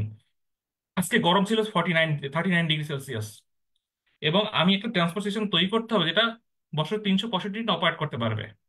আমাদের দেশে বর্ষা হয়, রাস্তা ডুবে যায়, বন্যা হয়, as you know very well. তো এমন একটা ভেহিকেল আপনাকে দেখান, এই গাড়ি বাদে, যেটা আপনি বর্ষার দিনে ইউজ করতে পারবেন, গরমের দিনে ইউজ করতে পারবেন। তো if you think about it, তখন দেখবেন আপনি, এবং যদি মহিলা এবং বাচ্চাদের চিন্তা করেন, ইট কমপ্লিকেটস দিস থিং। একটা মহিলা বা বাচ্চার জন্য কিন্তু আসলে ইটস নট সো ইজি যে 2 কিলোমিটার প্লাস হাঁটা। সো আপনি যদি সেই কনসিডারেশন গুলো অ্যাড করেন, দেখেন দেখেন যে থ্রি হুইলার আসলে আমাদের জন্য একটা ব্লেসিং। যে এই জিনিসটা আমরা এখন বুঝতেছি না, হয়তো যখন না থাকবে তখন আমরা এটা আনার চেষ্টা করবো। আপনি থাইল্যান্ড দেখেন, তারা কি করতেছে, এই আমাদের অটো রিক্সা বা টুকটুক যেটাকে তারা বলে, it's very popular. So but it does not negate the fact যে এটা আনসেফ, এটা নিয়ে কোনো কারো ডাউট নাই। হ্যাঁ, একজন একটু কোশ্চেন করছেন বসুন্ধরা ডিওএইচএস প্রসঙ্গে সারা দেশে, কিন্তু না না, বসুন্ধরা কিন্তু পারফেক্ট না। আমি let me tell you very well, আমার নিজের গাড়ি আছে, তো আই ক্যান অপারেট, কিন্তু আমার যদি গাড়ি না থাকতো, ইট even very difficult to live in here. So এটা পারফেক্ট না। আমরা হয়তো গাড়িতে চলি দেখে হয়তো ফিল করি না, বাট যাদের গাড়ি নাই তারা বসুন্ধরা স্পেশালি পিছন দিকের ব্লক গুলোতে ভেরি ডিফিকাল্ট টু লিভ। আচ্ছা, যে পয়েন্টটা ছিলাম, আনসেফটাকে সেফ করা নিয়ে একটা কাজ করা যেতে পারে, এটা ডেফিনেটলি নেসেসারি। তো বুয়েটে রিসেন্টলি একটা জিনিস নিয়ে খুব ট্রল হচ্ছিল যে রিক্সা কি চেঞ্জ করা হয়েছে। আমরা দেখলাম যে এই গাড়ির সমস্যা দুইটা। একটা হলো স্পিডটা অনেক বেশি compare to their body capacity বা একটা জিওমেট্রিক ক্যাপাসিটি। আমি মেকানিক্যাল ইঞ্জিনিয়ার না, but in general it's the main reason. Second হলো এটার ব্রেকিং। আমাদের যে অপারেশন যদি প্রিন্সিপাল ঠিক করতে হয়, আমাদের খুব সহজ একটা উপায় আছে, সেটা হলো মোটরের ক্যাপাসিটি ঠিক করে দেওয়া। আমাদের সোর্সিং গুলো ঠিক করে মোটরের ক্যাপাসিটি ঠিক করে দিই, দ্যাট আবার স্পিড ডিলিমিটারে বসানো যায়, যে how to control the speed. আমাদের রিক্সা সবসময় ছিল, তখন কিন্তু সমস্যা এত প্রিভেলেন্ট ছিল না, যেহেতু এই স্পিডটা ডিসপ্রপোর্শনালি হাই, এই কারণে এদের কন্ট্রোলটা খুবই খারাপ। এখন একজন পয়েন্টটা বলেছেন যে সম্ভবত হান্নান বলতেছিল যে why don't we provide guidance, training etcetera, why don't we licence it, that's not going to work. কেন? ওয়াই? ট্রেনিং যদি ভালোই হওয়ার কথা, তাই না? কিন্তু আমাদের যে বাইক যারা চালান, আপনি চিন্তা করে দেখেন, আমাদের বাইকের সবার কিন্তু লাইসেন্স আছে, অধিকাংশ জিমিং বাইকের রেজিস্ট্রেশন আছে, কিন্তু নট সো লং আগো বাইক গুলাকে রাস্তার মেনেস হিসেবে চিন্তা করা হতো ড্রাইভিং কে। হ্যাঁ, অসংখ্য অ্যাক্সিডেন্ট হয়েছে এবং এখনো হচ্ছে। এই টেসলার চাপে তারা এখন পিছিয়ে চলে গেছে, বাট স্টিল ইজ দেয়ার। তো তার licensing is not the solution in that regard. Yes, safety is the problem. Safety নিয়ে আমাদের কাজ করতে হবে, এবং আমার মনে হয় এখানে খুব বড় ইনভেস্টমেন্ট না করেও বুয়েট যেটা করেছে সেটা একটা ডেফিনেটলি একটা প্রোগ্রেসিভ স্টেপ। এর বাইরেও অনেক কাজ করার সুযোগ আছে। সরি স্যার, আমার কোশ্চেনটা বলতে আমি অ্যান্সার বেশি দিয়ে ফেললাম, because I was very excited about, because আমি কি নিয়ে কিছু জানি, এই জন্য একটু বলার চেষ্টা করলাম। Thank you for giving me the floor. আসসালামু আলাইকুম। একমত, আপনি কয়েকটা জিনিস ভালো বলছেন, যেমন আহ, রাস্তা কি শুধু গাড়ির জন্য হবে? আমি একটা সুন্দর উদাহরণ দিই। আমি ওই দিল্লিতে প্রায় যেতাম, তো দিল্লির সবচেয়ে কনজেস্টেড হলে এরিয়া হচ্ছে কেরলবাগ। আজ থেকে 10-15 বছর আগে ওই কেনাকাটা করতে হলে কেরলবাগে সবচেয়ে ভালো, কারণ এখানে সব কম দামে অনেক ভালো ভালো জিনিস পাওয়া যায়। কিন্তু কেরলবাগে যেতে ওই আগে গাড়ির জন্য 2 ঘন্টা শুধু গাড়িতে বসে থাকতে হতো, তারপর গাড়ি থেকে নেমে হেঁটে যেতে হতো। কারণ আমি আমি যেহেতু ট্রান্সপোর্ট প্ল্যানার, তখনই বলতাম যে এদের কি মাথায় বুদ্ধি নাই? যেমন এরা এই লন্ডনের অক্সফোর্ড স্ট্রিট মতো এটাকে নো কার এলাকা করে দেয়, মানুষ সবাই হেঁটে যাবে, তাহলে তো সমস্যার সমাধান হয়ে যাবে। থ্যাঙ্কস গড ওদের বুদ্ধিটা হয়েছে, ওরা গত কয়েক বছর আগে কেরল বাগ শুধু প্যাডেস্ট্রিয়ান এন্ড ভেন্ডার অনলি করে দিচ্ছে। তারপর আফটার সার্ভে করছে, কেনাকাটা 40% বেড়ে গেছে, বায়ু দূষণ কমে গেছে, সব দিকে উন্নত হয়ে গেছে। আপনি যেটা বললেন, আমরা নারায়ণগঞ্জে সেটা বলছি, কিছু কিছু রিক্সা আমরা শুধু 3 হুইলারের জন্য ডেজিগনেটেড করে দিচ্ছি, যেখানে 2টা গাড়ি যাইতে পারবে না, আমি পাশের বিল্ডিং ও ভাঙতে পারবো না, সেখানে গাড়ি বন্ধ করে দিয়ে তো ছাড়া উপায় কি? গাড়ি গেলে তারও সমস্যা হবে। Let them make them only rickshaw only আর প্যাডিস্ট্রিয়ান অনলি রোড। আপনি যে কথাটা বললেন, এই একই কাজ করতে হবে। যদি আমি গাড়ির জন্য রাস্তা আমার উপায় না থাকে, আমি যদি আমাদের পাশে, আমি তো উত্তরায় থাকি, পাশে যে রেলের ওই পারেই আছে, ওখানে আপনার মানুষ মারা গেলে ওই যে নাম কি, খাটিয়া পর্যন্ত নেওয়ার জায়গা নেই। হুম, তো ওখানে আপনি কি করবেন? ওগুলিকে আর একটু চওড়া করে প্যাডিস্ট্রিয়ান অনলি বা রিক্সা অনলি রোডিত করা যাবে। এটা একটা গাড়ি গেলে এখানে সে 2-3 ঘন্টার জ্যাম লেগে যায় পুরান ঢাকার মধ্যে। তো সেইগুলি আমাদের এরকম তো সলিউশন নিতে হবে। শুধু গাড়ি যাইতে পারবে সে ব্যবস্থা, ইজ ইট ফিজিবল? তার চেয়ে বরং আমরা দেখি যে আমরা প্যাডেস্ট্রিয়ান only, rickshaw only, bicycle only কিছু এরিয়া করি বেসড অন দ্য ডিমান্ড, তাহলে দেখবেন আপনার অনেক সলিউশন হয়ে যাবে। ডক্টর নাজমুল সাকিব একই কথা বললেন, তাকে অনেক ধন্যবাদ। এছাড়া উনি অন্যান্য যে মতামত গুলি দিলেন, আমি সম্পূর্ণ তার সাথে একমত। কারণ উনি সুচিন্তিত মতামত দিচ্ছেন। আমাদের এই লাইনে চিন্তা করা উচিত, ডাটা ড্রিভেন এবং ইনফরমেটিভ ডিসিশন। আমরা কোনো আবেগের বশে বা কমন সেন্স বেসিস যেন শুধু সলিউশন না দিই। আর যে কোনো সলিউশন হবে ইন্টিগ্রেটেড, অনেক কিছু মিলে এই সলিউশন করতে হয়। সেটা ডেটা থেকে, অ্যানালাইসিস থেকে টের পাওয়া যায় যে আমাদের কি করতে হবে। অনেকে আপনার কমন সেন্সে যা মনে হয় সবসময় এটা সত্য না। Thank you. ধন্যবাদ স্যার। স্যার আমরা মারাজুল পরবর্তী ইসলাম। প্রশ্নে চলে যাব। মেরাজুল ইসলাম, কিন্তু মেরাজুলের প্রশ্নের আগে আমি একটা ইনফরমেশন জুড়ে দিতে চাই, যেটা আমি আজকে সন্ধ্যাবেলা পেয়েছি। আমার মনে হয় প্রশ্নকর্তা এবং উত্তরদাতা সবার জন্য এটা একটা ভালো ইনফরমেশন হবে। সেটা হচ্ছে, আমি কথা বললাম একটা খুব নতুন চকচকে একটা রিক্সাওয়ালার সাথে, যার যাত্রী আমি ছিলাম। নামার সময় ওনার সাথে আমি ফ্রেন্ডলি ভাবে কথা বললাম। তো উনি আমাকে ইনফরমেশন দিলেন যে উনি এই অটোরিকশা চালান না, উনি রিসেন্টলি 3 মাস ধরে চালাচ্ছেন। উনি দেখছেন যে অটোরিকশা এখন অনেক লাভজনক। উনি 65,000 টাকা দিয়ে 3 মাস পূর্বে এই অটোরিকশাটা তৈরি করেছেন ঢাকার পার্শ্ববর্তী জেলা থেকে, এবং এনেছেন। অলমোস্ট ওনার টাকা উঠে আসছে 3 মাস 3.5 মাসের মধ্যে। ওনার টাকাটা উঠে আসলে উনি আবার প্রায় 65,000, মানে নতুন যে দাম, অথবা ওখান থেকে 2-3 হাজার টাকা কমে এভারেজ প্রায় সেম দামে উনি আবার বিক্রি করে দিবেন। তা এটা আলটিমেট বেশ প্রফিটেবল বিজনেস এবং খুব বেশ ডিমান্ডার। আরেকটা জিনিস উনি আমাকে বললেন, যেটা আমাদের জন্য খুবই ইম্পর্ট্যান্ট, সেটা হচ্ছে কি, যে উনি বলেছেন যে এখন যেই পরিমাণে রিক্সা, আগে যদি 20% থাকতো, এখন আরো 80% অ্যাড হয়ে গিয়েছে, যেটা আসলে ওদের জন্য সমস্যা ক্রিয়েট করেছে। একটা অসম প্রতিযোগিতা তৈরি হয়ে গিয়েছে, যার কারণে তারা আর ভিতরের রোড গুলাতে থাকতে চাচ্ছে না এবং ডিসিপ্লিন অনুযায়ী থাকতে চাচ্ছে না। তারা অ্যাগ্রেসিভ হয়ে উঠছে। কি জন্য অ্যাগ্রেসিভ হয়ে উঠছে? তারা লম্বা রুটের ভাড়াগুলো নিচ্ছে, যেহেতু স্পিড ভালো। তারা অনেকে সিএনজির সাথে টেক্কা দেওয়ার একটা চেষ্টা করছে, যেটা মানুষের জীবনকে বড় আর্টারি রোডে যখন যাচ্ছে গাড়ি, তখন এটা ঝুঁকিপূর্ণ অবস্থা তৈরি করছে এবং নিয়ন্ত্রণের বাইরে চলে যাচ্ছে। তো ব্যাপারটা হচ্ছে কি, যে এটা এখন প্রফিটেবল বিজনেসও হয়ে গিয়েছে, মানুষেরও ঠিক আছে, না এটা তো প্রফিটেবল বিজনেস হবে, তো ডেটাই তো বলতেছে 80% হচ্ছে শর্ট ট্রিপ। এটা কেন প্রফিটেবল বিজনেস হবে না? তো হাই ডিমান্ড এটা এটা থাকবে। হ্যাঁ, এটা তো বলতে আপনার তো ইকোনমিস্ট হওয়ার দরকার নাই। আর ডেটা অ্যানালাইসিস করলে ক্লিয়ারলি বোঝা যাচ্ছে যে এটা একদম, যেহেতু 1/2 কিলোমিটারের নিচে হলে মানুষ হাঁটতেছে, তার বেশি কিন্তু আর লোকে হাঁটতে পারে না। দেখেন ওই যে 1/2 কিলোমিটারের পরে আর লোকে হাঁটে না, মানে খুব ছোট ছোট ট্রিপ, যেহেতু পেডেস্ট্রিয়ান ফ্যাসিলিটিস নাই। তাহলে মাঝখানে ট্রিপ গুলি কারা নেবে? 80% তো ট্রিপ যেগুলি আবার আপনার কোনো ভালো অল্টারনেটিভ বাস ট্রানজিটও নাই, বাস নেটওয়ার্কও নাই। লোকজন কি যাতায়াত করবে না? এটা ডেফিনেটলি প্রফিটেবল বিজনেস। এখন এটা হলো মার্কেটের হাতে ছেড়ে, শুধু তো মার্কেটে তো আমরা ছেড়ে দিতে বলি না। এটা যেহেতু ন্যাচারাল মনোপলি, এখানে কিছু রেগুলেটরি অ্যাপ্রোচ করতে হবে। সেগুলি তো আপনার বললাম যে আপনি ওই স্ট্যান্ডার্ড করে দেন, খুব হাই স্ট্যান্ডার্ড করে দেন, একদম চিপার রিক্সা, যে কোনো জ্ঞান নাই সিস্টেম নাই সেটা না করে এটা ভালো করেন, কমফোর্টেবল করেন।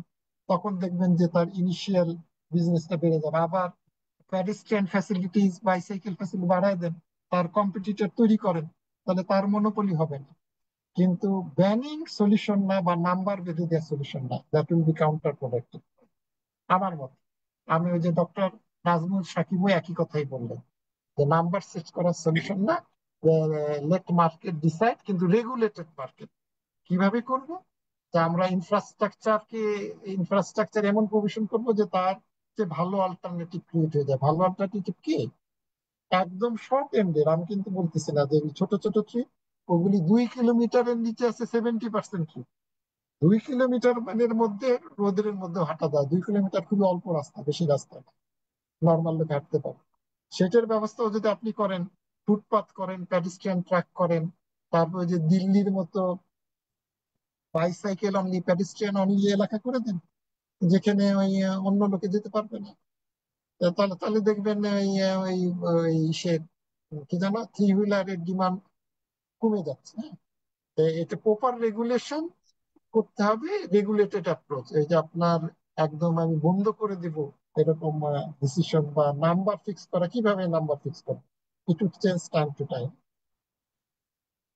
প্যারাট্রানজিটের ব্যাপারে নাম্বার ফিক্স করা ইট ইজ ডন্টিং টাস্ক। এটা এটা না, এটা প্র্যাকটিক্যাল নয়। পাবলিক ট্রানজিটের বেলায় ওটা আলাদা, কারণ ওদের ফিক্স রুট থাকে, শিডিউল থাকে, কাজে আমরা নাম্বার প্রিডিক্ট করতে পারি। Thank you. আর এই প্রফিটেবল বিজনেস এটাকে আসলে অপরচুনিটি হিসেবে ধরা যায়। প্রফিটেবল বিজনেস হলে কোনো সমস্যা নাই, বরং এটা আরো ভালো। এই ব্যাপারে আমার রিসার্চ করা আছে, যেহেতু এটা হাইলি কম্পিটিটিভ, এরা লং রান মার্জিনাল ইকুইলিব্রিয়ামে আছে, এটা প্রফিট কিন্তু বেশি না। মানে আচ্ছা। এরা হলো কি, ওই যে এরা ব্যালেন্সে আছে। ওই এদের যে ওই ডেলি ওয়েজ মানে অপারেটিং কস্ট আর ওই যে সে মালিককেও তো দিতে হয়, ডেলি ওয়েজটাই শুধু তাদের প্রফিট, এডিশনাল কোনো প্রফিট নাই। এটা আমি ওই স্টেটের প্রিফারেন্স সার্ভে অন্য সার্ভে করে দিচ্ছি। তা কেন এটা এক্সট্রা কনজিউমার সারপ্লাস চলে আসলে তো সাথে সাথে আর একটা রিক্সা ঢুকে যাবে, এটা ব্যালেন্স আছে। কাজে ওইখান থেকে নাম্বারটা হয়ে যাচ্ছে। কাজে আচ্ছা এক্সট্রা ই করছে, যেহেতু মার্কেট ওপেন, কাজে এক্সট্রা আপনার কনজিউমার সারপ্লাসের তো কোনো স্কোপই নাই, এটা লং রান ইকুইলিব্রিয়ামে আছে। আমরা তাহলে একটু নেক্সট কোশ্চেনে যাই। অনেকক্ষণ ধরে ওয়েট করছেন মারাজুল ইসলাম, প্লিজ আপনি আপনার কোশ্চেনটা। জি, আমি মিরাজুল ইসলাম। আমি এর আগে আমার পরিচয় দিচ্ছি, আমি senior highway design engineer from BCL associates limited consulting ফার্মে আছি। আমার ঠিক কোশ্চেন ঠিক বলবো না, আমি একটু প্রলগ করতে চাই। আমাদের আসলে আমাদের বাংলাদেশের একটা সবচেয়ে বড় প্রবলেম হচ্ছে আমাদের সিস্টেমেটিক প্রবলেম সলিউশন হয় না আমাদের। আমরা যখন কোনো প্রবলেম ফেস করি আমার মনে হয় যে ইমিডিয়েট প্রবলেম সলভ করার একটা টেন্ডেন্সি থাকে, যে না, আমরা এখনই সলভ করতে হবে। But any problem should have a systematic problem solution. First, we need to identify the problem. Then we need to analyze the field data and everything. Then we have to come up with a better alternatives, and from the alternatives we have to select a better solution. But আমাদের দেশে মনে হয় না আমি এখন পর্যন্ত এরকম কোনো সিস্টেমেটিক প্রবলেম সলিউশন কোথাও দেখতেছি। হয়তো রিসেন্টলি হয়তো হতে পারে, স্যারেরা কাজ করতেছেন, হয়তো আশা করবো ইন ফিউচারে হয়তো এরকম সিস্টেমেটিক প্রবলেম সলিউশনের দিকে আমরা হয়তো যেতে পারবো। বাট এখন পর্যন্ত যারা আমাদের হচ্ছে পলিসি মেকার, তারা এটা করতেছে না। এক, সেকেন্ড যেটা হলো আমাদের ইউজার বিহেভিয়ারটা খুবই খারাপ। এটা আমাদের একটু আহ, মানে কি বলবো, এটাকে নিয়ে নিতে হবে যে আমাদের ইউজার বিহেভিয়ার খুব খারাপ, সে প্যাডেস্ট্রিয়ান থেকে শুরু করে ড্রাইভার যে কোনো ইউজার হোক না কেন। এটা এখন আমরা যদি থ্রি হুইলার ইলেকট্রিক ভেহিকেলের স্পেসিফিক কথায় আসি, আই থিংক আমাদের এখনকার যে পরিস্থিতি, সে পরিস্থিতিতে এটার খুব বেটার অল্টারনেটিভ নাই। আমাদের এটা খুব বেটার অল্টারনেটিভ নাই। তো আমাদের যেহেতু অল্টারনেটিভ নাই, এটাকে ব্যান করার আসলে কোনো সলিউশন না। আমাদের যেটা করা উচিত যেতে পারে, এটাকে কন্ট্রোল ওয়েতে কিভাবে বেটার ওয়েতে ইউজ করা যায়। আর সেকেন্ড যেটা হচ্ছে আমাদের স্যার একটা সলিউশন দিচ্ছে যে এটা বেটার ইমপ্রুভমেন্ট। আসলে আমাদের ইলেকট্রিক ভেহিকেল বেড়ে যাওয়ার একটা সবচেয়ে বড় কারণ হলো এটা হচ্ছে আনঅথরাইজ ম্যানুফ্যাকচারার। আমাদের অথরাইজ ম্যানুফ্যাকচারাররা জাস্ট একটা এক্সিস্টিং থ্রি হুইলারের মধ্যে কিছু ব্যাটারি এবং মোটর লাগায় সেটাকে ইউজ করতেছে এজ এ ইলেকট্রিক ভেহিকেল। এতে তুলনামূলক কস্টটা কম হয়, কিন্তু যখন আমরা যদি এটা প্রপার ম্যানুফ্যাকচারিং এ যাই, এটা যেমন সেফটি এনশিওর করবে, সাথে সাথে আমাদের এটাও মাথায় রাখতে হবে যেটা ইনভেস্টমেন্ট কস্টটা অনেক সময় বেড়ে যাবে। But market will dictate whether they will use it or not. আর আমার লাস্ট একটা প্রশ্ন হচ্ছে যে আমাদের বাংলাদেশের ইলেকট্রিক ডিমান্ড, এখানে যদি আমরা more and more electric vehicle introduce করতে থাকি, আমি বারবার বলতেছি যে ইলেকট্রিক ভেহিকেল হচ্ছে বেটার, এটার অল্টারনেটিভ নাই। এটা কি আমাদের একটু মাথায় রাখা উচিত কিনা যে যেহেতু এটা ইলেকট্রিক ডিমান্ড বাড়াবে, আমাদের বাংলাদেশ পরিপ্রেক্ষিতে যে ইলেকট্রিক যে ডিমান্ডটা, অ্যাডিশনাল ইলেকট্রিক ডিমান্ড এখন নেওয়ার মতো অবস্থা আমার বাংলাদেশে আছে কিনা, এটা কি আমাদের একটু অ্যানালাইসিস মনে হয় করা উচিত। আমি জাস্ট বেশি কিছু বলবো না, অনেক সময় হয়ে গেছে। ফ্লোর দেওয়ার জন্য সবাইকে ধন্যবাদ। Thank you. Thank you. আপনার প্রশ্নের জন্য এখন কথা হলো যে এগুলি তো রিলেটিভ, যে যদি আপনি প্যাডেস্ট্রিয়ান হন তাহলে কোনো আপনার ওইটা কি মানুষের এনার্জি, ওটা তো আপনার এমনি এনার্জি হবে, এটা ধরে নিলাম যে সেটারও ইনডাইরেক্ট কিছু এনভায়রনমেন্টাল আছে, মানুষও তো বর্জ্য নির্গমন করে, কার্বন ডাইঅক্সাইড ছাড়ে। কাজে এটাও তো টোটালি অ্যাকচুয়ালি হচ্ছে না, মানে ওই পলিউশন ফ্রি হচ্ছে না, কিন্তু রিলেটিভলি কম। এখন আগে ওই আমাদের সমস্ত ওই যে থ্রি হুইলার গুলি ছিল সেইগুলি ফসিল ফুয়েল অপারেটেড। ফসিল ফুয়েলের তুলনায় ইলেকট্রিক ভেহিকেল এটা এনভায়রনমেন্টালি মোর ফ্রেন্ডলি, কারণ এখানে তো এই অনেক মাস প্রোডাকশন হয়, এত বেশি আপনার পলিউশন হয় না, এয়ার পলিউশনের জন্য ভালো, সব দিক দিয়ে ভালো। কাজে এখন না আপনার তো এনার্জি উৎপাদন করতে হলে কিছু না কিছু পলিউশন তো হবে, দ্যাট ইজ ইনএভিটেবল। কিন্তু দেখতে হবে যে out of the alternative which one is less less polluting, definitely সেই দিক দিয়ে ব্যাটারি অপারেটেড থ্রি হুইলার এটা গ্রিন ভেহিকেলই বলতে পারো। আর আপনার ট্রান্সপোর্টের ডিমান্ড তো এটা একটা বেসিক নিড, এই ডিমান্ড তো থাকবেই। কাজে এটা তো এক্সট্রা ইলেকট্রিসিটি জেনারেট করলে সেটা তো আমাদের দিতেই হবে, এটা তো বন্ধ করা যাবে না। আর আমি আগেই বললাম যে এটা অন্যান্য অল্টারনেটিভ এর চাইতে মোর এনভায়রনমেন্টালি ফ্রেন্ডলি, সেই হিসেবে এটা করতে হবে। নেক্সট আর কি কোনো প্রশ্ন আছে?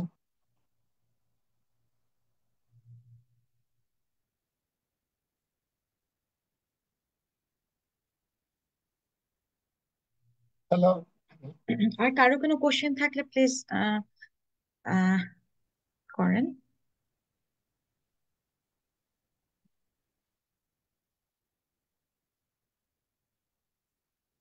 আচ্ছা, আরেকটা জিনিস আমি হ্যালো। জাস্ট হ্যাঁ সরি, হ্যাঁ সায়েদ রাকিব, হ্যাঁ বলেন বলেন, আপনি বলেন। আচ্ছা, আসসালামু আলাইকুম, আমার নাম সৈয়দ রাকিব উদ্দিন। ওয়ালাইকুম আসসালাম। কি রকি, আপনি কি ছিলেন? হ্যাঁ আপনি হ্যাঁ হ্যাঁ, আমি ছিলাম বাড়ি ভাই। আমি আমি অনেক বেসিক্যালি ধন্যবাদ। কনসালটেন্ট হিসাবে কাজ জি করছি। বাড়ি ভাই আমাকে খুব ভালোই চেনেন। আহ, আমি জি এখন কারেন্টলি ইউকে তে আছি, কিন্তু আমি বাংলাদেশেও বেশ কিছু প্রজেক্টে ইন্টারন্যাশনাল এক্সপার্ট হিসেবে কাজ করেছি, যেখানে এমআরটি প্রজেক্ট এবং জি জি জি। রিসেন্টলি বিবি এর যেই মাস্টার প্ল্যানিং প্রজেক্ট হুম, ছিল, এখানে মারাজুল একটু আগে প্রশ্ন করেছে, আমার সাথে হাইওয়ে টিমে কাজ করেছে। তো আমি হুম, বাড়ি ভাইকে একটা বেশ বড় কংগ্রেচুলেশন এবং থ্যাঙ্কস দিতে চাই যে এই প্রেজেন্টেশনটা আপনি যেভাবে করলেন এবং যে অ্যাপ্রোচ গুলো আপনি বলেছেন, এটা একটা ফান্ডামেন্টাল ইস্যু যে ইঞ্জিনিয়ার বলি, সায়েন্টিস্ট বলি, আমাদের দেশে প্রফেশনালস যারা আছেন, তারা কেন জানি আমি মানে পলিসি মেকাররা একটা বিভিন্ন ব্যাকগ্রাউন্ড থেকে আসেন, কিন্তু প্রফেশনাল যারা আসেন ওনারা যখন কোনো জিনিস নিয়ে কথা বলেন, যদি ডেটা বেসড কথা না বলেন বা সাইন্টিফিক ওয়েতে না বলেন, তখন ওটাকে কাউন্টার দেওয়াটা বেশ ডিফিকাল্ট হয়ে যায়। এবং একটু আগে হুম, এখানে রোডস অ্যান্ড হাইওয়েজের একজন সিনিয়র ইঞ্জিনিয়ার বলছিলেন যে আমি রোডস অ্যান্ড হাইওয়েজের সাথে কাজ করতে গিয়ে বা অন্যান্য যে লোকাল অথরিটি গুলো আছে বাংলাদেশে বা ন্যাশনাল অথরিটি আছে, ওখানেও এই অ্যাপ্রোচ গুলো অনেক সময় দেখতে পাই। তো আমি দু চারটা পয়েন্ট একটু খালি বাড়ি ভাইয়ের সাথে যদি একটু কানেক্ট করি, যে বাড়ি ভাই জানেন যে আমাদের ট্রান্সপোর্টেশনে অল অর নাথিং অ্যাসাইনমেন্ট বলে একটা ব্যাপার আছে। তো এই ধরনের অ্যাসাইনমেন্টে গেলে আমরা ওই কাজগুলো করি, কিন্তু আমি ইন্টারেস্টিংলি এই ইস্যুটা বাংলাদেশের বিভিন্ন প্রবলেম সলভিং এ এই অ্যাপ্রোচটা দেখতে পাই। যেমন আমরা নিশ্চয়ই এটা ধারণা করছি না যে বাংলাদেশে খালি শুধুমাত্র ইলেকট্রিক ভেহিকেল চলবে, তাই না? বা হুম। বাংলাদেশে শুধুমাত্র খালি বাস ট্রাক এগুলো চলবে হ্যাঁ, বা সাইকেল চলবে না, তাই না? সব ধরনের মোডই হয়তো এক্সিস্ট করবে। যেমন এখানে যারা গাড়ি অবশ্যই। চালাচ্ছেন, ওনারা তো গাড়ি চালানো বন্ধ করে দিয়ে সবাই মিলে থ্রি হুইলারে চলা শুরু করবেন না। এটা যেমন একটা fundamental truth. At the same time এই যে ধরেন আমাদের দেশের যে ওয়েদার সিচুয়েশন, বৃষ্টি হোক ঝড় হোক, এটার কারণে সবসময় যে ওয়াকিং ফ্যাসিলিটি অতটা প্রোভাইড করা পসিবল হবে বা অ্যাভেইল করতে চাবেন, এটাও হয়তো হবে না। তারা থ্রি হুইলার নিতে চাবেন, ঠিক আছে, যেহেতু শর্ট ট্রিপ আছে, তারা করতে চাচ্ছেন।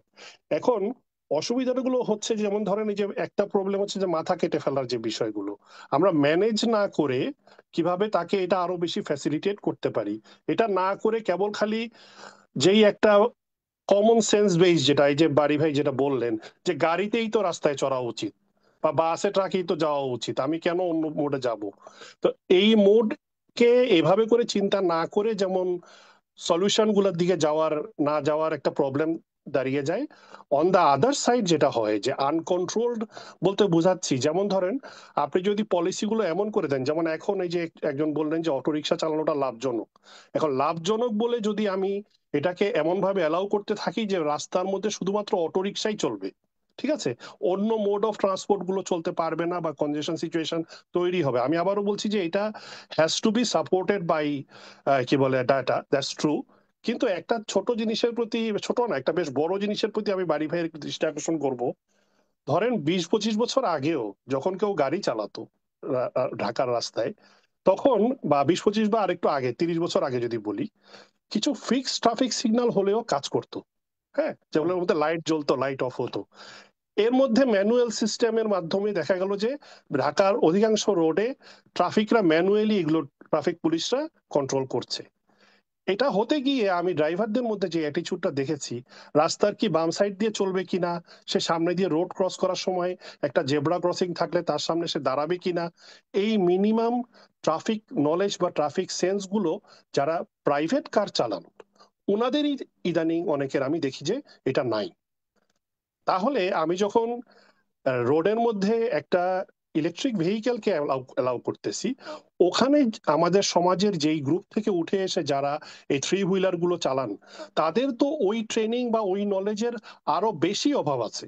এবং তারা মনে করছে যে আমি তো রোডে গেলে আমার ইচ্ছা মতো আমি যেখান দিয়ে গ্যাপ পাবো, যেমন আমাদের দেশে কিন্তু মোটরসাইকেলও যখন চলে, আমি নিজে ঢাকা শহরে ফুটপাতের উপরে মোটরসাইকেল চলতে দেখেছি, আমি কাউকে কাউকে থামিয়েছি, থামিয়ে বলেছি ভাই আপনি এখান দিয়ে কেন যাচ্ছেন, আমি আমার বাচ্চাকে স্কুলে নিয়ে যাচ্ছি এখান দিয়ে। সে আমাকে বলে যে বাংলাদেশে কেউ আইন মানে নাকি ভাইয়া, আপনি আমাকে আইন শিখাচ্ছেন।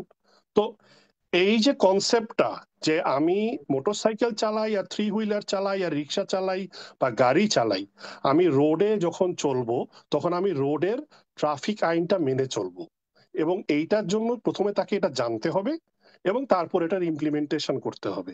কাজেই সলিউশনের যে একটা পার্ট ডক্টর বারী বললেন, যেমন নারায়ণগঞ্জের ক্ষেত্রে উনি যে সার্ভে গুলো করেছেন, আমার একটা কোশ্চেন হচ্ছে যে স্যার এই সার্ভে ডাটা গুলা কি বারী ভাই ট্রান্সপোর্টের সার্ভে ডাটা নাকি এটা মডেল থেকে কোনো কিছু পেয়েছেন, number one. Survey data, survey data, এগুলো right. Original data, model data না, মডেলের কাজটা এখনো করতেছে, এখনো শুরু করেনি, অরিজিনাল আচ্ছা সার্ভে ঠিক আছে, বুঝতে পেরেছি। তার মানে তো এটা হচ্ছে গিয়ে কারেন্ট ডিমান্ডের সিচুয়েশনই এখন মডেল এরকম। হয়ে গেছে, মডেলে হয়ে রাইট, গেছে, মডেল আমি প্রেজেন্ট করি না এটা। আচ্ছা, ওকে তা ঠিক আছে, ওকে, আপনি ঠিকই বলছেন, কিন্তু হয় কি এখানে যেটা হয়েছে ওই ধন্যবাদ রাখি তার সুচিন্তিত মতামত দেওয়ার জন্য। আমাদের তো প্রবলেম সব জায়গায়, ইনস্টিটিউশনাল প্রবলেম আছে না, যেমন এগুলি ইমপ্লিমেন্ট করবেন কিভাবে, যে ধরেন এই যে BRT project, right, BRT project আমার খুবই দুঃখ লাগে যে এই কোনো কিছু হইলে বলে বিআরটি ভালো না। আরে বাবা, বিআরটি তো চালুই হইলো না, বিআরটি ভালো না সেটা কিভাবে আগে চালু করে তারপরে বলে ভালো না। ওই যে কি জানো, ওই এয়ারপোর্ট থেকে মহাখালী, এটা আমরা ডিটেল ডিজাইন করলাম, সব করলাম, তারপরে ডিসিশন মেকাররা বললো যে এটা দরকারই নেই, বিআরটি খারাপ। কিভাবে খারাপ? বিআরটি তো চালুই হয়নি। তো দেখেন বিআরটি করতে গিয়ে কি সমস্যা, না সমস্যা হলো যে এখানে চারটা হলো executive implementing agency, roads and highways, LGD, BBA, আর ওই যে সে কি জানো ওই স্টেক হোল্ডারদের রিহ্যাবিলিটেশন জন্য আর একটা অর্গানাইজেশন। তো চারটা যদি একটা একটা প্রজেক্টের ইমপ্লিমেন্টেশন এজেন্সি হয়, তাহলে এটা কোঅর্ডিনেশন করা ডিফিকাল্ট না? তারপরে রাইট, হলো ইউটিলিটি শিফটিং তারা আমি যখন আমাদের কাজ শেষ হয় 1.5 বছর, তখনও ইউটিলিটি শিফট করতে পারে না। এখন ওই কন্ট্রাক্টর তো অনেক কাজ করছে, খারাপ কাজ করছে, আমি তো এখানে টিম লিডার ছিলাম, তখন আমার ওই ইউটি অ্যাপ্রুভালের দায়িত্ব আমার ছিল। এখন রাইট, কন্ট্রাক্টরের জেনুইন ক্লেম হলো তাকে জায়গা বুঝাই দেওয়া হয় নাই। হুম, সেই হিসেবে যদি আপনি তাকে জায়গা বুঝাই না দিতে পারেন, তাহলে সে কি তার মালামালা নিয়ে বসে থাকবে? তাহলে তাকে ড্যামারেজ দিতে হবে না? সেই জন্য রাইট, বারবার তার টাইম এক্সটেনশনে সে পায় 100 কোটি টাকা, তার জেনুইন ডিমান্ড, সে যে আরবিটারের কাছে গেলে পেয়ে যাবে। আর হিসেব 800 কোটি টাকা হলো সিভিল ওয়ার্ক কন্ট্রাক্ট ছিল, তার 10% পর্যন্ত ফাইন করা যায়। তার মানে 80 কোটি টাকা তাকে ফাইন করা যায়, আর সে পায় হলে 100 কোটি টাকা। বুঝতে পারছেন? তো এখন রাইট, এই জন্য আমরা কোনো অ্যাকশনই নিতে পারি না। সে বলছে যে ঠিক আছে, আমার মধ্যে অ্যাকশন না, আমার 100 কোটি টাকা দিয়ে দাও, আমার হলো 20 কোটি টাকা লাভ, আমি চলে যাও। তখন এই যে এত ফ্রাগমেন্টেশন এই এই প্রজেক্ট ইমপ্লিমেন্ট করতে গিয়ে, তার জন্যই এখনো পর্যন্ত এই যে বাস প্রকিউরমেন্ট হতে জানে, বাস প্রকিউরমেন্ট করতে গিয়ে সে নানা ঝামেলা। বুঝতে পারছেন? তাহলে কি আমরা এই 10 বছরেও বাস প্রকিউর করতে পারলাম না, তারপরে কন্ট্রাক্টরের জায়গা বুঝাই দিতে পারলাম না, আর ইফিসিয়েন্টলি জিনিসটা ম্যানেজ করতে পারলাম না? তো এই দোষটা কি বিআরটির নাকি আমাদের এই ইনস্টিটিউশনের, কোনটা আপনার মনে হয়? কার রাইট, দোষ হবে এখানে? হ্যাঁ, তো এই যে আপনি পলিসি অ্যাকশন যে নেবেন, কোন কোন ইউনিফর্ম অথরিটি আছে? এই কিছুদিন আগে ওই সচিব, এই যে আগের সচিব আমাকে ডাকছিল, আমি তো ওই যে ইথিওপিয়ায়, ওই ইথিওপিয়ায় সারা ইথিওপিয়ায় আমরা ওই সেফটি ডেটাবেস তৈরি করা, সেফটি ম্যানেজমেন্ট করা, আমি এসে পুলিশদের ট্রেনিং দেয়া, ডাক্তারদের ট্রেনিং দেয়া, এগুলো আমি করছি ইউরোপিয়ান ইউনিয়নে। 3 বছরের প্রজেক্ট, আমি টিম লিডার ছিলাম। তো সচিব জানি কিভাবে জানি আমাকে ডাকছে যে বাংলাদেশের জন্য কি করা যাবে। তো বাংলাদেশের জন্য ওই ওডিএ, ওই যে ব্রিটিশ আগে হেল্প করতো, তো ওডিএ একটা সুন্দর অ্যাক্সিডেন্ট ডাটা কালেকশনের সিস্টেম ডেভেলপ করে গেছিল। 1-2 বছর কাজ করছে, কোনো পুলিশ ওই ডাটা অনুযায়ী বাসায় বসে অ্যাক্সিডেন্ট হলে যায় না, বাসায় বসে বসে আন্দাজে গুলি ফিল আপ করে দিয়ে দেয়। কারণ তার হলো অ্যাক্সিডেন্ট ডাটা কালেকশনের দিকে তার কোনো মন নেই। তার মন আছে হলো অন্যদিকে, বুঝতে পারছেন? এখন আমরা ওই যে সচিব সভারে ডাকলে তো কোনো কোনো ডাটাবেজ নাই, কিচ্ছু নাই, একটা ডাটাও ঠিক নাই। আর তাহলে আপনি ইনস্টিটিউশনাল এত সমস্যা থাকলে আপনি কিভাবে এই যে রেগুলেট করবেন, কিভাবে ডিজাইন করবেন? এই যে নারায়ণগঞ্জের আমি প্ল্যান করলাম, এটা কি নারায়ণগঞ্জ ইমপ্লিমেন্ট করতে পারবে না তো?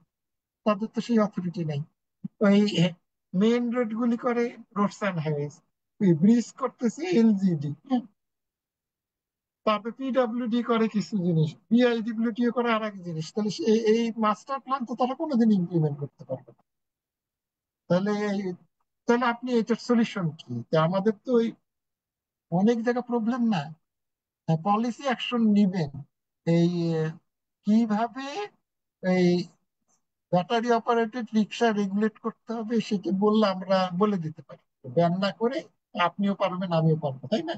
ডেটা দেখে আপনি পারবেন না, আপনি তো প্ল্যানার। কি রাইট। গুড প্র্যাকটিস কেটে বলে দিতে, who is going to implement it? বিড়ালের গলায় ঘন্টাটা বাঁধবে কে? বলেন, এটাকে ইমপ্লিমেন্ট করবে কোনো ইউনিটারি অর্গানাইজেশন আছে? কোনো ইমপ্লিমেন্টেশনের প্রপার ডিসিশন আছে? এই জন্য এই জিনিসটা হয় না, যে যার মতো এটা করতেছে। এই ঢাকা শহরে একই কাজ কয়টা ডিপার্টমেন্ট করতেছে? এলজিডিও রোড করে, রোডস অ্যান্ড হাইওয়েজ করে, এলজিডি ব্রিজ করে, বিবিএ ব্রিজ করে, রোডস অ্যান্ড হাইওয়েজ ব্রিজ। আরো তো এই যে ছোটখাটো অনেক অর্গানাইজেশন। এইভাবে দেখা যাচ্ছে যে এত ফ্র্যাগমেন্টেড ডিসিশন মেকিং প্রসেস, কোনো জিনিস ইমপ্লিমেন্ট হয় না। সেটা আপনি কিভাবে করবেন? কাজে এইগুলি তো অনেক জায়গার সমস্যা। শুধু তো ওই আহ, ইসে কি আপনার ব্যাটারি নাম্বার সিলেকশন করে দেয়া আর ব্যান করে দেয়া, এটা তো সলিউশন না। এটা একটা ইন্টিগ্রেটেড একটা ওভারঅল সলিউশন লাগবে, ঠিক কিনা বলেন? জি অবশ্যই। আমি জাস্ট আরো 2-3টা একটু পয়েন্ট যদি একটু অ্যাড করি। নাম্বার হ্যাঁ, ওয়ান, আরেকটা আমি বলতে চাচ্ছিলাম, যেমন জি, আপনি যে সলিউশনটা নারায়ণগঞ্জের ক্ষেত্রে আপনি সার্ভে করে পেয়েছেন, হ্যাঁ, হ্যাঁ। আর ঢাকার ভেতরে হয়তো স্মল মানে স্মল ট্রিপের নারায়ণগঞ্জের মতো হয়তো এত বেশি হবে কিনা। না, না, ঢাকাতে হয়তো এরকমই। ওই যে সিনারিওটা আমার ইয়ে আছে, ওই যে ওই 1900 কত সালে এটা, হ্যাঁ, ওই যে রাসেল স্কোয়ারের ব্যান্ড হলো না, রিক্সা ব্যান করছিল, তখন ওরা সার্ভে রাইট। করছিল 75% ট্রিপ হচ্ছে 2 কিলোমিটারের নিচে। ঢাকা শহরে ওই রকমই কাছাকাছি।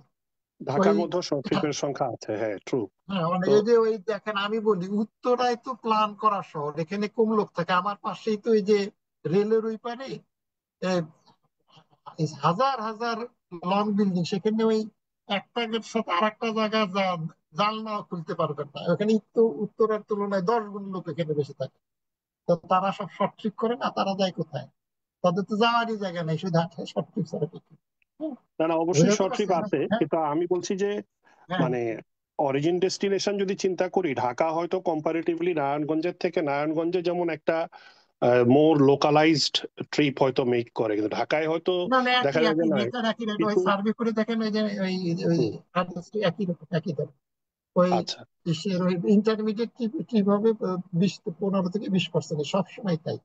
Right right. আর ম্যাক্সিমামই শর্ট ট্রিপ, কারণ ওই যে আর ম্যাক্সিমাম আরেকটা লোক ইস্যু, যে থাকতেছে সেগুলি আনপ্ল্যান এলাকায়।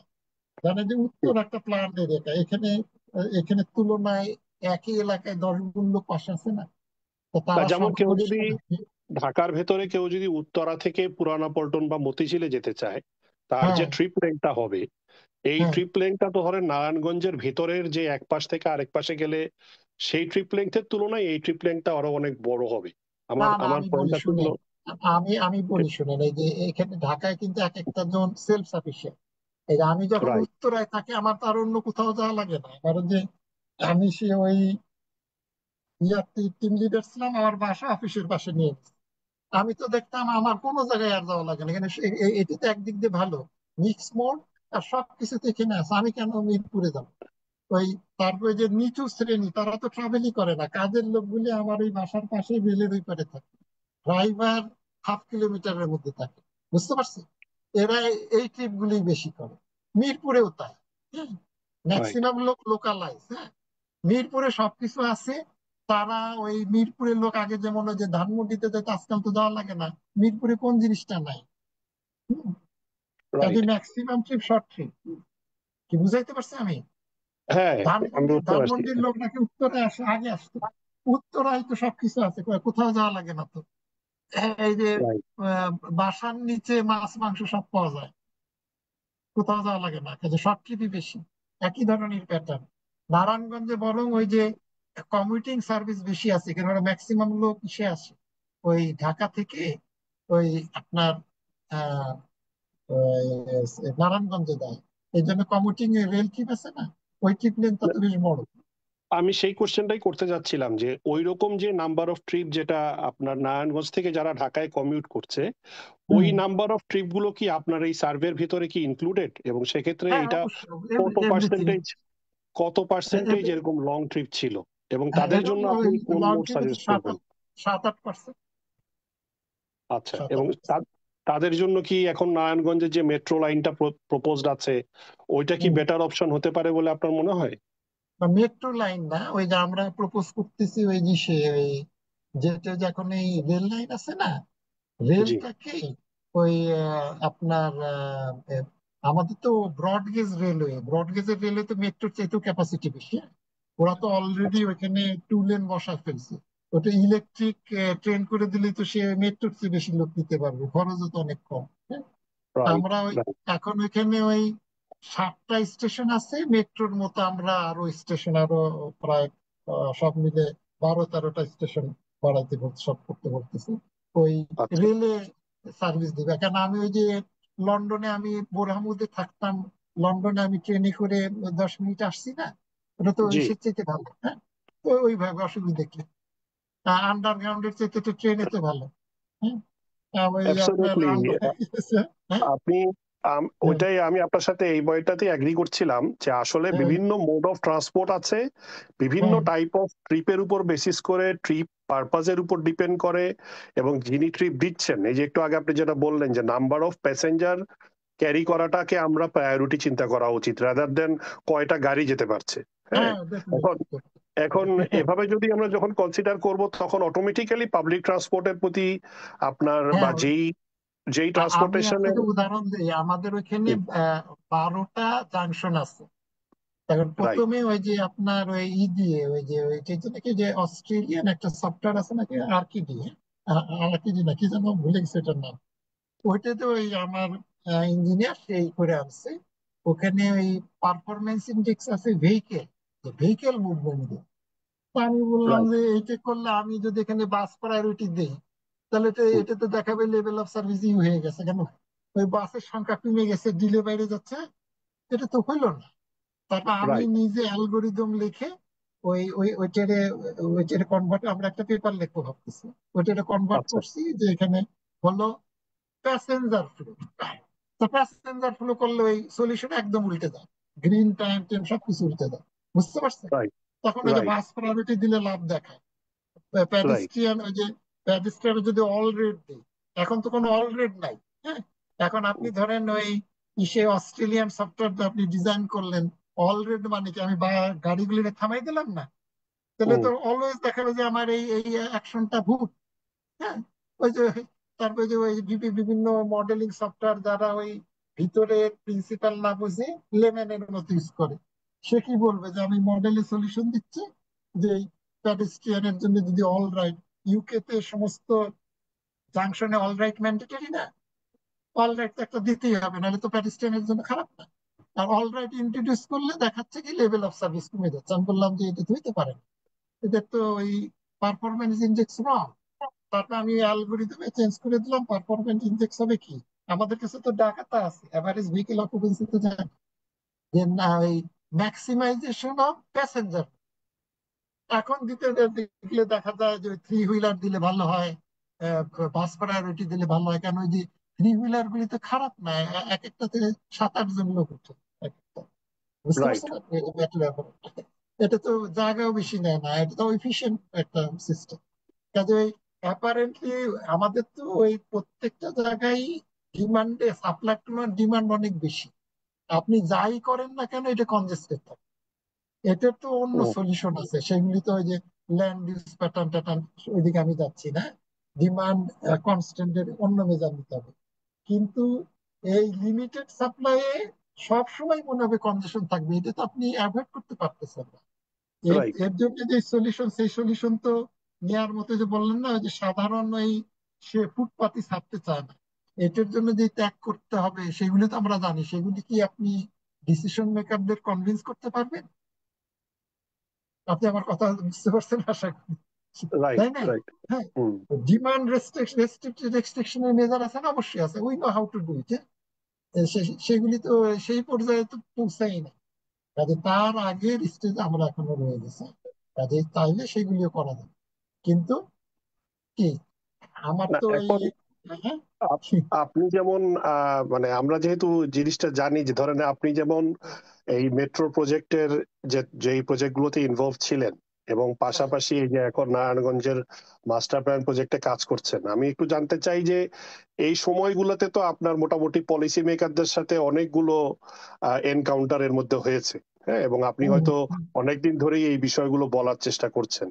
এখন যে পরিবর্তিত যে পরিস্থিতি হয়েছে, যে ধরেন পলিটিক্যাল গভর্নমেন্ট গিয়ে এখন যে একটা মানে ইন্টারিম গভর্নমেন্ট এসছে, বা এখন ওনারা যে ধরনের স্টেপ নিতে চাচ্ছেন, বা এর পরেও ফিউচারে যে ধরনের গভর্নমেন্ট বা পলিসি মেকাররা আসবেন, আপনি কি কোনো ওনাদের অ্যাপ্রোচে কোনো রকমের চেঞ্জ দেখতে পান, বা আপনি কি গাইড করতে হ্যাঁ, পারেন যে এখনকার আগের যারা? আগের থেকে ইমপ্রুভ হয়েছে সেটা বলতে পারি, হ্যাঁ। কিন্তু আচ্ছা। এখন ধরেন আমরা তো সবসময় ভালো ভালো হবে সেটাই চিন্তা করি। যদি রাইট। তারা ভালো করতে পারে, আর সবকিছুই তো রাতারাতি করা সম্ভব না। না কিছু অবশ্যই। যদি করে তবুও তো ওয়ে ফরওয়ার্ড, কিছু করুক। একেবারে বিশৃঙ্খল অবস্থার চাইতে কিছু কিছু করতে হবে। যেমন এই ঢাকায় কি 2টা সিটি কর্পোরেশনের দরকার আছে? হ্যাঁ, এমনি ফ্রাগমেন্টেড। হ্যাঁ, আমরা রাইট। চাচ্ছি যে যে আরো যদি ডিসিশন প্রসেস আরো ফ্রাগমেন্টেড করে দেন তাহলে আরো সমস্যা হবে না? এইগুলি অবশ্যই। ওরাও তো বলতেছে যে ওই ঢাকায় হবে ওই দিল্লির মতো ওই প্রভিশনাল গভর্নমেন্ট, এটা একটা প্রভিন্সের মতো থাকবে, দ্যাটস গুড। তাহলে আপনি ওই যে এই সমস্ত রাইট। ডিসিশন গুলি ইমপ্লিমেন্ট করতে পারবেন। কিন্তু রাইট। কতদূর করতে পারবে we don't know. Let's write. Hope for the best. কিন্তু ইনশাল্লাহ। সবকিছুর গোড়ায় গোড়ায় কিন্তু হচ্ছে ওই ওই আপনি যদি ইনস্টিটিউশনাল রিফর্ম না করেন, আমরা এই এক্স্যাক্টলি। যত কথা বলি এগুলি এগুলি কখনোই কাজ করবে না। এই রাইট। নারায়ণগঞ্জে যে আমি যে পলিসি দিছি এইগুলি তো ওই যে এর আগে তো মেয়র আইভি ছিল, তার সাথে আমি কয়েকবার বসছি, হ্যাঁ। তো আচ্ছা। সে তো বললো যে এগুলি করার তো তার কোনো ক্ষমতা নাই। তাহলে এটা একটা ব্ল্যাক পেপার হয়ে যাচ্ছে না, আমাদের সব ইমিডিয়েট কাগজে ইনপুট হয়ে যাচ্ছে। রাইট। মেয়রের কোনো ক্ষমতা নাই এগুলি করতে। সে কিভাবে এগুলি ইমপ্লিমেন্ট করবে? এগুলি কি তার হাতে? কোনো পাওয়ারই নেই। ওরা শুধু রোড টোড মেনটেনেন্স করে, মেন রোড গুলি রোড সানাইজ করবে।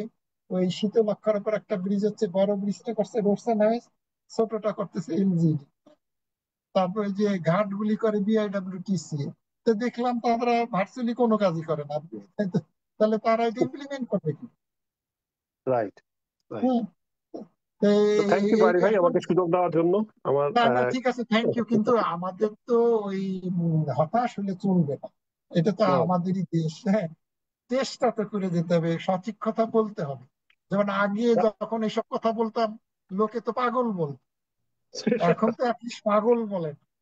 তো এইটা একটা না ইমপ্রুভমেন্ট না? অবশ্যই, বরং হ্যাঁ, জি আমি একটু যদি আপনাকে যেটা সাথে এই কোশ্চেনটা করার যেটা রিজন ছিল যে আমাদের জি, এখন ওভার 70% জেনারেশন হচ্ছে আপনার যেটা বলা হয় যে হ্যাঁ, ইয়াং জেনারেশন, হ্যাঁ। হ্যাঁ, কাজেই আপনি বা আমরা যারা অলরেডি এগুলোতে কাজ করে এসেছি এবং প্রবলেম গুলো এনকাউন্টার করেছি, আমাদের বোধহয় এক ধরনের আহ মানে ফিউচার জেনারেশনের প্রতি কিছুটা দায়িত্ব আছে, যে তাদেরকে কাইন্ড অফ এনকারেজ করা যে তারা যেন আগের জেনারেশনের এই মাইন্ডসেট থেকে বের হয়ে আসার চেষ্টা করে, এবং সেটা যাতে ডেফিনেটলি। সায়েন্স বেসড এবং এটা লজিক একটা বেসড কথা হয়। হলো কি, যে আপনি তো বোঝেন এটা তো একটা সায়েন্স।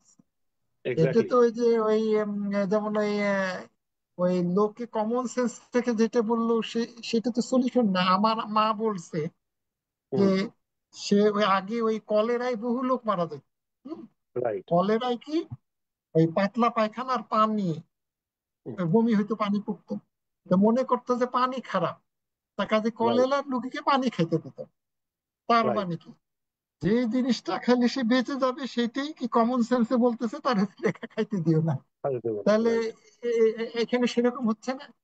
কিন্তু পরে ওই যে আমরা যে ওটস স্যালাইন যে আবিষ্কার করলে, এটা তো পৃথিবীর একটা অন্যতম আবিষ্কার, হ্যাঁ? যে রাইট। তার ডিহাইড্রেশন যদি চেক করা যায়, তখন শরীর সুস্থ চেক হয়ে যাবে, সে অটোমেটিক বেঁচে যাবে, কারণ তার ইমিউন সিস্টেম টেক আপ করবে। তা আমার রাইট। আম্মা বলছে যে গ্রামের পর গ্রাম লোক মারা যেত, কিসের জন্য? তাদের পানি খেতে দিত। কেন? যে কমন সেন্সে কবিরাজি মনে হচ্ছে যে পানি বেড়ে যেতেছে, যত পানি দেয় তত পানি বেড়েবে, কাছে পানি বন্ধ করে দাও। তো এখানেও তো জিনিসটা তো তাই। সে দেখে মনে করতেছে যে নন ইলেকট্রিক ভেহিকেলের সমস্যা করতেছে, অনেক কনজেশন। কনজেশন তো ইনএভিটেবল, কারণ এখানে ডিমান্ড আছে সাপ্লাইয়ের তুলনায় 5 গুণ 7 গুণ, রাইট। কনজেশন তো হবে। হ্যাঁ, এর জন্য সে ওই কি ওই থ্রি হুইলারটাই, আপনার কি মনে হয়? না। ডেফিনেটলি। হ্যাঁ, এইটার তো আলাদা মেজার আছে। এটা তো আপনার এই ল্যান্ড ইউজ প্যাটার্ন, তারপর আপনি ঢাকায় কেন সবকিছু আপনি সারা বাংলাদেশে ইউটিলিটি ওই সবকিছু শিফট করে দিতে পারেন না? হ্যাঁ, রাইট। ঢাকায় কেন রাইট। সবকিছু হতে হবে? এরাও তো সেই কথাই বলতেছে যে ঢাকারে শিফট করতে হবে, ডিসেন্ট্রালাইজ করতে হবে। কাজেই সলিউশন তো ওই তাকে অ্যাপারেন্টলি একটা লোক যার জ্ঞান নাই, সে দেখে মনে করতেছে এই কালপিট, তারে ভাঙো, তারই করো। That is not the solution. সেটা আমাদের বলে দিতে হবে। হ্যাঁ, we know what to do, কিন্তু সেটা করবে কি? এই এই যে নারায়ণগঞ্জের যেমন আমাদের এই প্ল্যান করে দিলে ওই করা না করা সমান, সে কিছুই করতে পারবে না। এখন সে যাতে করতে পারে সেই ব্যবস্থাটা করতে হবে না? অন্যান্য দেশে রাইট। তো মিউনিসিপালিটির আন্ডারে সবকিছু থাকে, তাই না? তারাই তো করে। রাইট। হ্যাঁ, ঠিক আছে, ধন্যবাদ। এর মধ্যে আমি যদি আমার বক্তব্যে কারো মনে কোনো আঘাত দিয়ে থাকি, কোনো আপনার আহ সে অপ্রাসঙ্গিক এবং আপত্তিকর কিছু কিছু হলে আমাকে ক্ষমা সুন্দর দৃষ্টিতে দেখবেন। হয়তো বলার সময় সবসময় আমি সংযত থাকতে পারিনি। সবাইকে ধন্যবাদ, অংশগ্রহণের জন্য অনেক ধন্যবাদ। আর তো কারো কোনো কোশ্চেন আশা করি ছিল না। থাকলে অবশ্যই ডক্টর বারিকে অফলাইনে বা ইমেইলে যোগাযোগ করতে পারেন। ডক্টর বারির ইমেল অ্যাড্রেসটা যদি এখানে দিয়ে দেন, বা আমার কাছেও আছে, বা আমাদের কাছে চাইলেও আপনি দিয়ে পেতে দেন, পারেন। আমার টেলিফোন নাম্বারও দিয়ে দিতে পারেন, অসুবিধা নাই, কারো টেলিফোন হ্যাঁ, নাম্বার হ্যাঁ, ইমেল হ্যাঁ, অ্যাড্রেস করতে হ্যাঁ, হবে। হ্যাঁ, তো আমার ওই টেলিফোন নাম্বারের সাথে আমার হোয়াটসঅ্যাপ আছে, হোয়াটসঅ্যাপেও মেসেজ দিতে পারেন।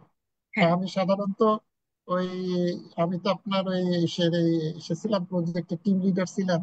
তা আমার ওই সাইডের একটা লেবারও ফোন করলে আমি সেটার উত্তর দিতাম। যাই হোক, আমার এই নেই।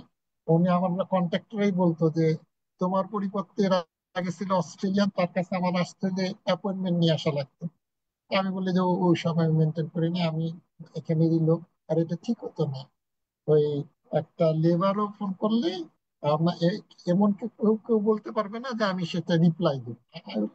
আমি রিপ্লাই দিব যখনই আমি দেখবো, কাজে হোয়াটসঅ্যাপে আছে, ইমেলে আছে। ব্যস্ততা থাকলেও এটা আমার অভ্যাস। I will respond. Inshallah. But if you need to ask any question, you are always welcome. Thank you so much. মানে আপনার এত সুন্দর একটা আহ, মানে প্রেজেন্টেশন দেওয়ার জন্য, খুবই এখন রিলেভেন্ট এখনকার জন্য।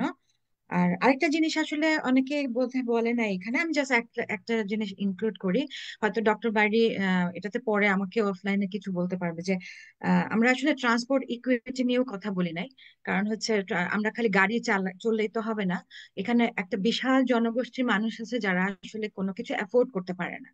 সো আমরা, আমার মনে হয় এটা তাদের জন্য একটা সলিউশন হতে পারে, এই যে থ্রি হুইলার্স ব্যাটারি অপারেটেড। কারণ তাদের একটা এই সম্বন্ধে একটা আমার স্লাইড ছিল, ওই অপারেটিং কস্টের উপর স্লাইড ছিল। তা আমি আজকে সকালে আমার ওই সেটা করে দিয়েছে, তো ওটার মধ্যে কিছু ভুল দেখা দিয়াতে তা আমি ওইটা প্রেজেন্ট করতে পারিনি। আর ওরা ছুটিতে সব চলে গেছে তো 3 দিনে। কিন্তু ওইটা ছিল যে ওই আমরা দেখাইছিলাম ওই ইকোনমিক্স গুলো। আসলে এটা অ্যাফোর্ডেবিলিটি কিন্তু অবশ্যই এই দিকেও তো বেশি। আপনি যদি পায়ে হেঁটে যেতে পারেন, এক নম্বর কথা, সবচেয়ে কম খরচ লাগবে না। আর এই ধরনের ট্রিপের জন্য ওই টাইমও তো একটা মানি, এই যে প্রতিটা ট্রিপে তার 10 মিনিট করে সেভ হচ্ছে বাসের তুলনায়, তা টাইমের একটা ভ্যালু আছে না, ইকোনমিক্সে তো টাইমেরও ভ্যালু আছে। কাজে এটা তো ওই অবশ্যই সে কনভিনিয়েন্ট মোড অফ ট্রান্সপোর্ট, সেই জন্য এটার ডিমান্ড বেশি। অল্টারনেটিভ নাই in comparison to others in terms of generalize cost বা জেনারেলাইজ টাইম, এটার ইউটিলিটি বেশি, তার মানে ইকোনমিক্যালি মোর এফিশিয়েন্ট। হ্যাঁ, সেই জন্য এটার ডিমান্ড বেশি। এক্স্যাক্টলি, কারণ এটা যেটা মানে যারা এফোর্ড করতে পারে না তারা তো যেমন গার্মেন্টস ওয়ার্কার, যারা গার্মেন্টস এর মহিলা যারা, তারা অনেক দূর হেঁটে যায় অনেক ক্ষেত্রে। সবাই যে কাছাকাছি থাকে তা না, বাট একটা কিন্তু সে বেশ, হেঁটে যায় তখন, যে যদি আপনি যে বৃষ্টি পড়ে, সে যদি হ্যাঁ, অসুস্থ হয় তখন অসুস্থ সে কি হয়, করবে? ওই যে প্রেগনেন্ট থাকতে পারে। নারায়ণগঞ্জে আবার আমার পুলিশরা বললো যে একবার ওই মেয়র ওই মেন রোডে বন্ধ করে দিল এই ইসে এই ব্যাটারি অপারেটেড ভেহিকেল।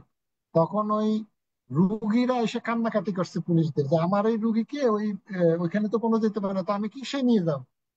তারপরে ম্যাক্সিমাম ওই হসপিটাল গোয়িং এর অসুবিধা হয়ে গেছে। আপনি তো সবসময় সুস্থ থাকেন না, আর সবসময় ভালো আবহাওয়া থাকে না, তাই প্যাডেস্ট্রিয়ান ফ্যাসিলিটিস করলে সবাই কি হেঁটে তারপরে যেতে পারবে না, না? অফকোর্স। কোর্স আমাদের এখানে অনেকেই আছেন পলিসি মেকার, তারপরে হচ্ছে বড় বড় হয়তো প্রজেক্টে কাজ করছেন। তো আমাদের ইনক্লুসিভনেস এবং হচ্ছে অবশ্যই ইনক্লুসিভ হতে হবে ট্রান্সপোর্ট প্ল্যানিং, এবং হোলিস্টিক, যেটা ডক্টর বাড়ি বারবার বলছেন যে ডাটা ড্রিভেন হতে হবে। কারণ হচ্ছে আমরা আন্দাজে কমন সেন্স দিয়ে কোনো ডিসিশন নিলে হবে না, আমাদেরকে এটা খুবই মডেল রান দুঃখজনক করলেও যে হবে না। হ্যাঁ, ওই যে মডেলটাকে জাস্টিফাই করতে হবে। হ্যাঁ, এটা খুবই দুঃখজনক যে ওই যে কিছুদিন আগে ওই যে সে ওই আমাদের উপদেষ্টা একটা ট্রান্সপোর্টের রিলেটেড একটা কমিটি গঠন করছে, তারা ওই একই প্রপোজাল। আমরা বুয়েটের যারা আছে তারাও তো অনেক জ্ঞানী গুণী মানুষ, আমি সবার প্রতি ডিউ রেসপেক্ট। হ্যাঁ, এইভাবে ঢালাও ভাবে কোনো পলিসি দেওয়া ঠিক না। আপনি ডেটা অ্যানালাইসিস করে তারপরে জেনে শুনে জিনিসটা বলেন। হ্যাঁ, আপনি আপনার পলিসির এগেনস্টে দেখান যে কি কিসের ভিত্তিতে আপনি কে বলছেন, তো এটা আপনি জাস্টিফাই করেন। এখন এই সবাই বললো আমিও সেটা বলে দিলাম, সেটা কোন ধরনের কথা? সেটা তো হলো না। হুম। সেটাই, সেটাই। তো আশা করি যে এটা আমাদের একটা ভালো একটা জায়গা, যেখান থেকে এখন থেকে হয়তো আমরা এগুলা ব্যাপারে মোর সচেতন হব, যে আহ, ওই ডাটা ড্রিভেন হবে, জাস্টিফাইড হবে রেজাল্ট গুলা। মডেল তো রেজাল্ট দিবেই। আমি যেহেতু ট্রান্সপোর্ট মডেল নিয়ে কিছু কাজ, আমার হয়তো ডক্টর বাড়ির মতো অতটা অভিজ্ঞতা নাই, কিন্তু মডেল তো একটা রেজাল্ট দিবেই, কিন্তু মডেলের রেজাল্টটাকেও জাস্টিফাই করতে হবে ডাটা দিয়ে। সো এবং হচ্ছে লজিক্যাল জাস্টিফিকেশন থাকতে হবে। সো যাই হোক, ইনশাল্লাহ আমরা ভবিষ্যতে এই ধরনের ওয়েবিনার আরো করব, যেহেতু সবাই অনেক ইন্টারেস্টেড এবং খুবই একটা করতে পারেন, খুব একটা ভালো টপিকস আছে, সেটা হলো যে এক্স্যাক্টলি। হ্যাঁ, ভেন্ডারদের উচ্ছেদ করে না। এটা একটা ভালো ইস্যু। ইকুইটির কথা বললেন, ওইখানেও একটা খুব ভালো ব্যাপার। ভেন্ডারের উপর একটা করা যেতে পারে, ভেন্ডার সম্বন্ধে অনেক ভুল ধারণা আছে।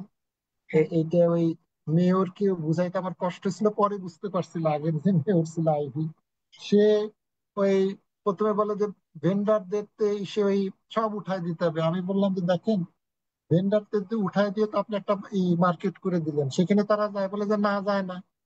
তো আপনি বললেন যে কয়টা মার্কেট করবেন? আপনি মার্কেট করার পরও তো আবার ভেন্ডাররা চলে আসছে, সব এখানে আসছে কিনা আসছে। তাহলে কি আপনি কি ওই হকার্স মার্কেটই সারা জীবন করতে থাকবেন? তার থেকে ভেন্ডারের জায়গায় থাক, তাকে নিয়ে আমার ডিসিশন করতে হবে। কারণ সে তো কি নিড টু ট্রাভেল, এটাকে কমায় দিচ্ছে। সে তো আমার ট্রান্সপোর্টের কাজ করতেছে, যে ট্রান্সপোর্টের জন্য বেনিফিশিয়াল তাকে আমি সরাই দিব কেন? আপনি ওই এই যে আমরা যে ডিমান্ড ম্যানেজমেন্টের সবচেয়ে ভালো উপায় হলো যে আমার ট্রিপটা করাই লাগলো না। এখন ভেন্ডার যদি আমার দালানের নিচে বসে, তাহলে তো আর বাজারে যাওয়া লাগলো না, তাহলে একটা ট্রিপ কমে গেল না? ভেন্ডার কিভাবে কনজেশন করলো? উনি প্রথমে বুঝে না, আমি অনেক দিন বুঝছি, তারপর উনি অ্যাগ্রি করছে, পরে বুঝাইতে পারছে। কারণ প্রত্যেকে তো লজিক্যাল। হ্যাঁ, তা আপনি কয়বার ভেন্ডার উঠাইছেন, কোন সলিউশন আছে? কাজে ভেন্ডার সম্বন্ধে ভুল ধারণা যে ভেন্ডাররা এই শুধু প্রবলেম ক্রিয়েট করছে, উই স্ট্রংলি ডিসএগ্রি। এই ভেন্ডার সম্বন্ধে একদিন একটা দেওয়া দরকার। তো এখন তো আনফরচুনেটলি যে আগের মেয়র তো নাই, এখন এই নারায়ণগঞ্জে ওই একজন তো অ্যাডমিনিস্ট্রেটর আসছে, তাকেও আমি বোঝানোর চেষ্টা করছি, দেখলাম যে সেও জিনিসটা ওই প্রথমে প্রথমে বললেই খুব নেগেটিভলি রিয়াক্ট করে, কিন্তু যখন জিনিসটার ভিতরে ঢুকে তখন বলে না, কথাটা তো ঠিকই বলতেছে, তাই না? এইটা একটা ভালো ইস্যু যে আমরা ভেন্ডারকে কিভাবে ডিল করবো আরবান প্ল্যানিং, স্ট্রিট ভেন্ডার, হ্যাঁ, তাদেরকে উঠায় দিতে হবে, ব্যান করতে হবে, নাকি তাদের প্রমোট করতে হবে? That should be good option. আমি তো খুব বিজি থাকি, আবার কিছুকাল পর আপনার সময় পেলে এটা করবো। আমার মনে হচ্ছে এটা একটা ভালো ইস্যু, সবসময় এটা হ্যাঁ, নিয়ে। হ্যাঁ, হ্যাঁ, এটা অবশ্যই, এটাতে আমিও খুব ইন্টারেস্টেড আপনার মতো। আমারও এটাতে মানে অ্যাটিটিউড হচ্ছে ভেন্ডরকে উঠায় দেওয়াটা কোনো সলিউশন না। না So, না না, সে থাকবে সলিউশন না, তাকে প্রমোট করা উচিত, তাকে ইন্টিগ্রেট করা উচিত। হ্যাঁ, হ্যাঁ, হ্যাঁ, সে সেটাই। তো আরো So, ভালো কাজ করতেছে, যে হ্যাঁ, ভালো কাজ করতেছে তাকে আমি উঠাই দিব কেন? এই যে সেটাই। আমাদের এখানে ডেটা আছে, উত্তরায় বুধবারে বাজার বন্ধ থাকে, সেখানে ওই এই সমস্ত দোকান বন্ধ থাকে, সেদিন আবার ভেন্ডাররা সব বসে যায়। ওই বুধবারে সবচেয়ে বেশি বিক্রি হয়, আর সবচেয়ে বেশি কম দামে মানুষ জিনিসপত্র পায়, কারণ সেদিন স্ট্রিট ভেন্ডাররা থাকে সবচেয়ে বেশি। হ্যাঁ, যে এটা নিয়ে আমাকে আমরা আমরা সার্ভিস একটা দিচ্ছে, হ্যাঁ, ওয়েবিনার করতে পারি, এবং যদি অন্যকে সবাই মানে আমি আমার পার্সোনাল মতামত দিলে তো হবে না, হয়তো অন্য কোনো ইনপুটও আসতে পারে। আমরা ঠিক আছে, হয়তো, আমি একটা হ্যাঁ, বললাম, ইনশাল্লাহ। আপনার ইস্যুর তো কোনো শেষ নাই। শেষ নাই, ইনশাল্লাহ আমার হয়তো মনে হচ্ছে নেক্সট। যে হ্যাঁ, হ্যাঁ, মানে যেগুলি কন্ট্রোভার্সিয়াল ইস্যু, যেখানে কমন সেন্সে অন্যদিকে সবাই চলে যাচ্ছে, সেগুলিতে কাজ করা ভালো। যেগুলি এক্স্যাক্ট। সবাই এক লাইনে আছে সেগুলো তো অসুবিধা নাই, কিন্তু এই যে ভেন্ডারটা একটা ইস্যু, এই পুলিশরা প্রথমেই বলে কি সব ভেন্ডার দূর করে দাও, কিন্তু এটা তো পুলিশেরই লাভ, কারণ সে তো ওই যে চোর পুলিশ খেলা খেলা করে, 15 দিন উঠাই দেওয়ার পরের 15 দিন আবার দেখি সে ওইখানে বসে গেছে। তো যে যাকে উঠানো যাচ্ছে না, বারবার আসছে, সেখানে থাক, তাকে রেখে আমরা সলিউশন করতে পারি না? আর সে কি কনজেশন ক্রিয়েট করতেছে না কনজেশন কমাচ্ছে, সেটা তো আমার দেখতে হবে, ঠিক কিনা? এক্স্যাক্টলি, ওকে, এক্স্যাক্টলি। হ্যাঁ, আমাদের অ্যাটিটিউড চেঞ্জ করতে হবে, মনোভাব চেঞ্জ করে হয়তো অনেক কিছু চিন্তা করতে হবে। তো যাই হোক, অনেকটা সময় হয়ে গেছে। বাংলাদেশে এখন রাত 10টা বাজে। হ্যাঁ, রাত 10টা বাজে অনেকের আসলে। আমি তো এমনি নর্মালি 10টায় ঘুমায় পড়ি, যাই হ্যাঁ, হোক। হ্যাঁ, অনেকে হয়তো ঘুমায় পড়ে। সো আমি থ্যাংক ইউ। আমি সকালে ঘুমায় পড়ি, 10টায় ঘুমায় পড়ি। আচ্ছা, আচ্ছা, আচ্ছা। ঠিক না, আছে, আমরা থ্যাংক আর ইউ। হ্যাঁ, বেশিক্ষণ করবো না, আমরা এখনই শেষ করে দিব। Thank you so much. আবারও থ্যাংক ইউ, মানে আমাদের অ্যাকিউমেন হাবেনের পক্ষ থেকে থ্যাংক ইউ সবাইকে। এটাতে পার্টিসিপেট এত স্পন্টেনিয়াস ছিল ইয়েটা, ইভেন্টটা, ওয়েবিনারটা। আমরা খুবই এনজয় করেছি, এবং সবার এরকম স্বতঃস্ফূর্ত পার্টিসিপেশনটাই আমরা চাই। যে কোনো চেঞ্জের জন্য এটা দরকার আছে। আর হ্যাঁ, অ্যাকিউমেন হ্যাভেনের সবার সাপোর্টও দরকার, কারণ অ্যাকিউমেন হ্যাভেন আসলে একাডেমিক এবং স্টুডেন্টদের নিয়ে কাজ করে। আমাদের একটা জায়গা ট্রান্সপোর্টেশন, ট্রাফিক ইঞ্জিনিয়ারিং, রিসার্চ। আমরা অবশ্যই পলিসি চেঞ্জ করতে পারবো না আমাদের জায়গা থেকে, কিন্তু আমরা রিসার্চ করতে পারি, ছোট ছোট রিসার্চ। আমরা স্টুডেন্টদেরকে নিয়ে আমরা অ্যাওয়ারনেস এর কাজ করি।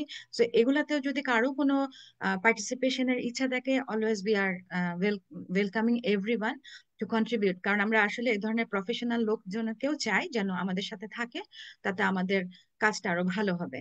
আর এখানে যারা কাজ করে অ্যাকুমেন্ট হ্যাভেনে, আসলে স্টুডেন্টরা বা একাডেমি যারা, তারা সবাই ভলান্টারি কাজ করে। সো আমাদের কোনো মানিটারি কোনো বেনিফিট নাই। আমরা আসলে আহ, কিছু ভালো কাজের জন্যই এটা করছি।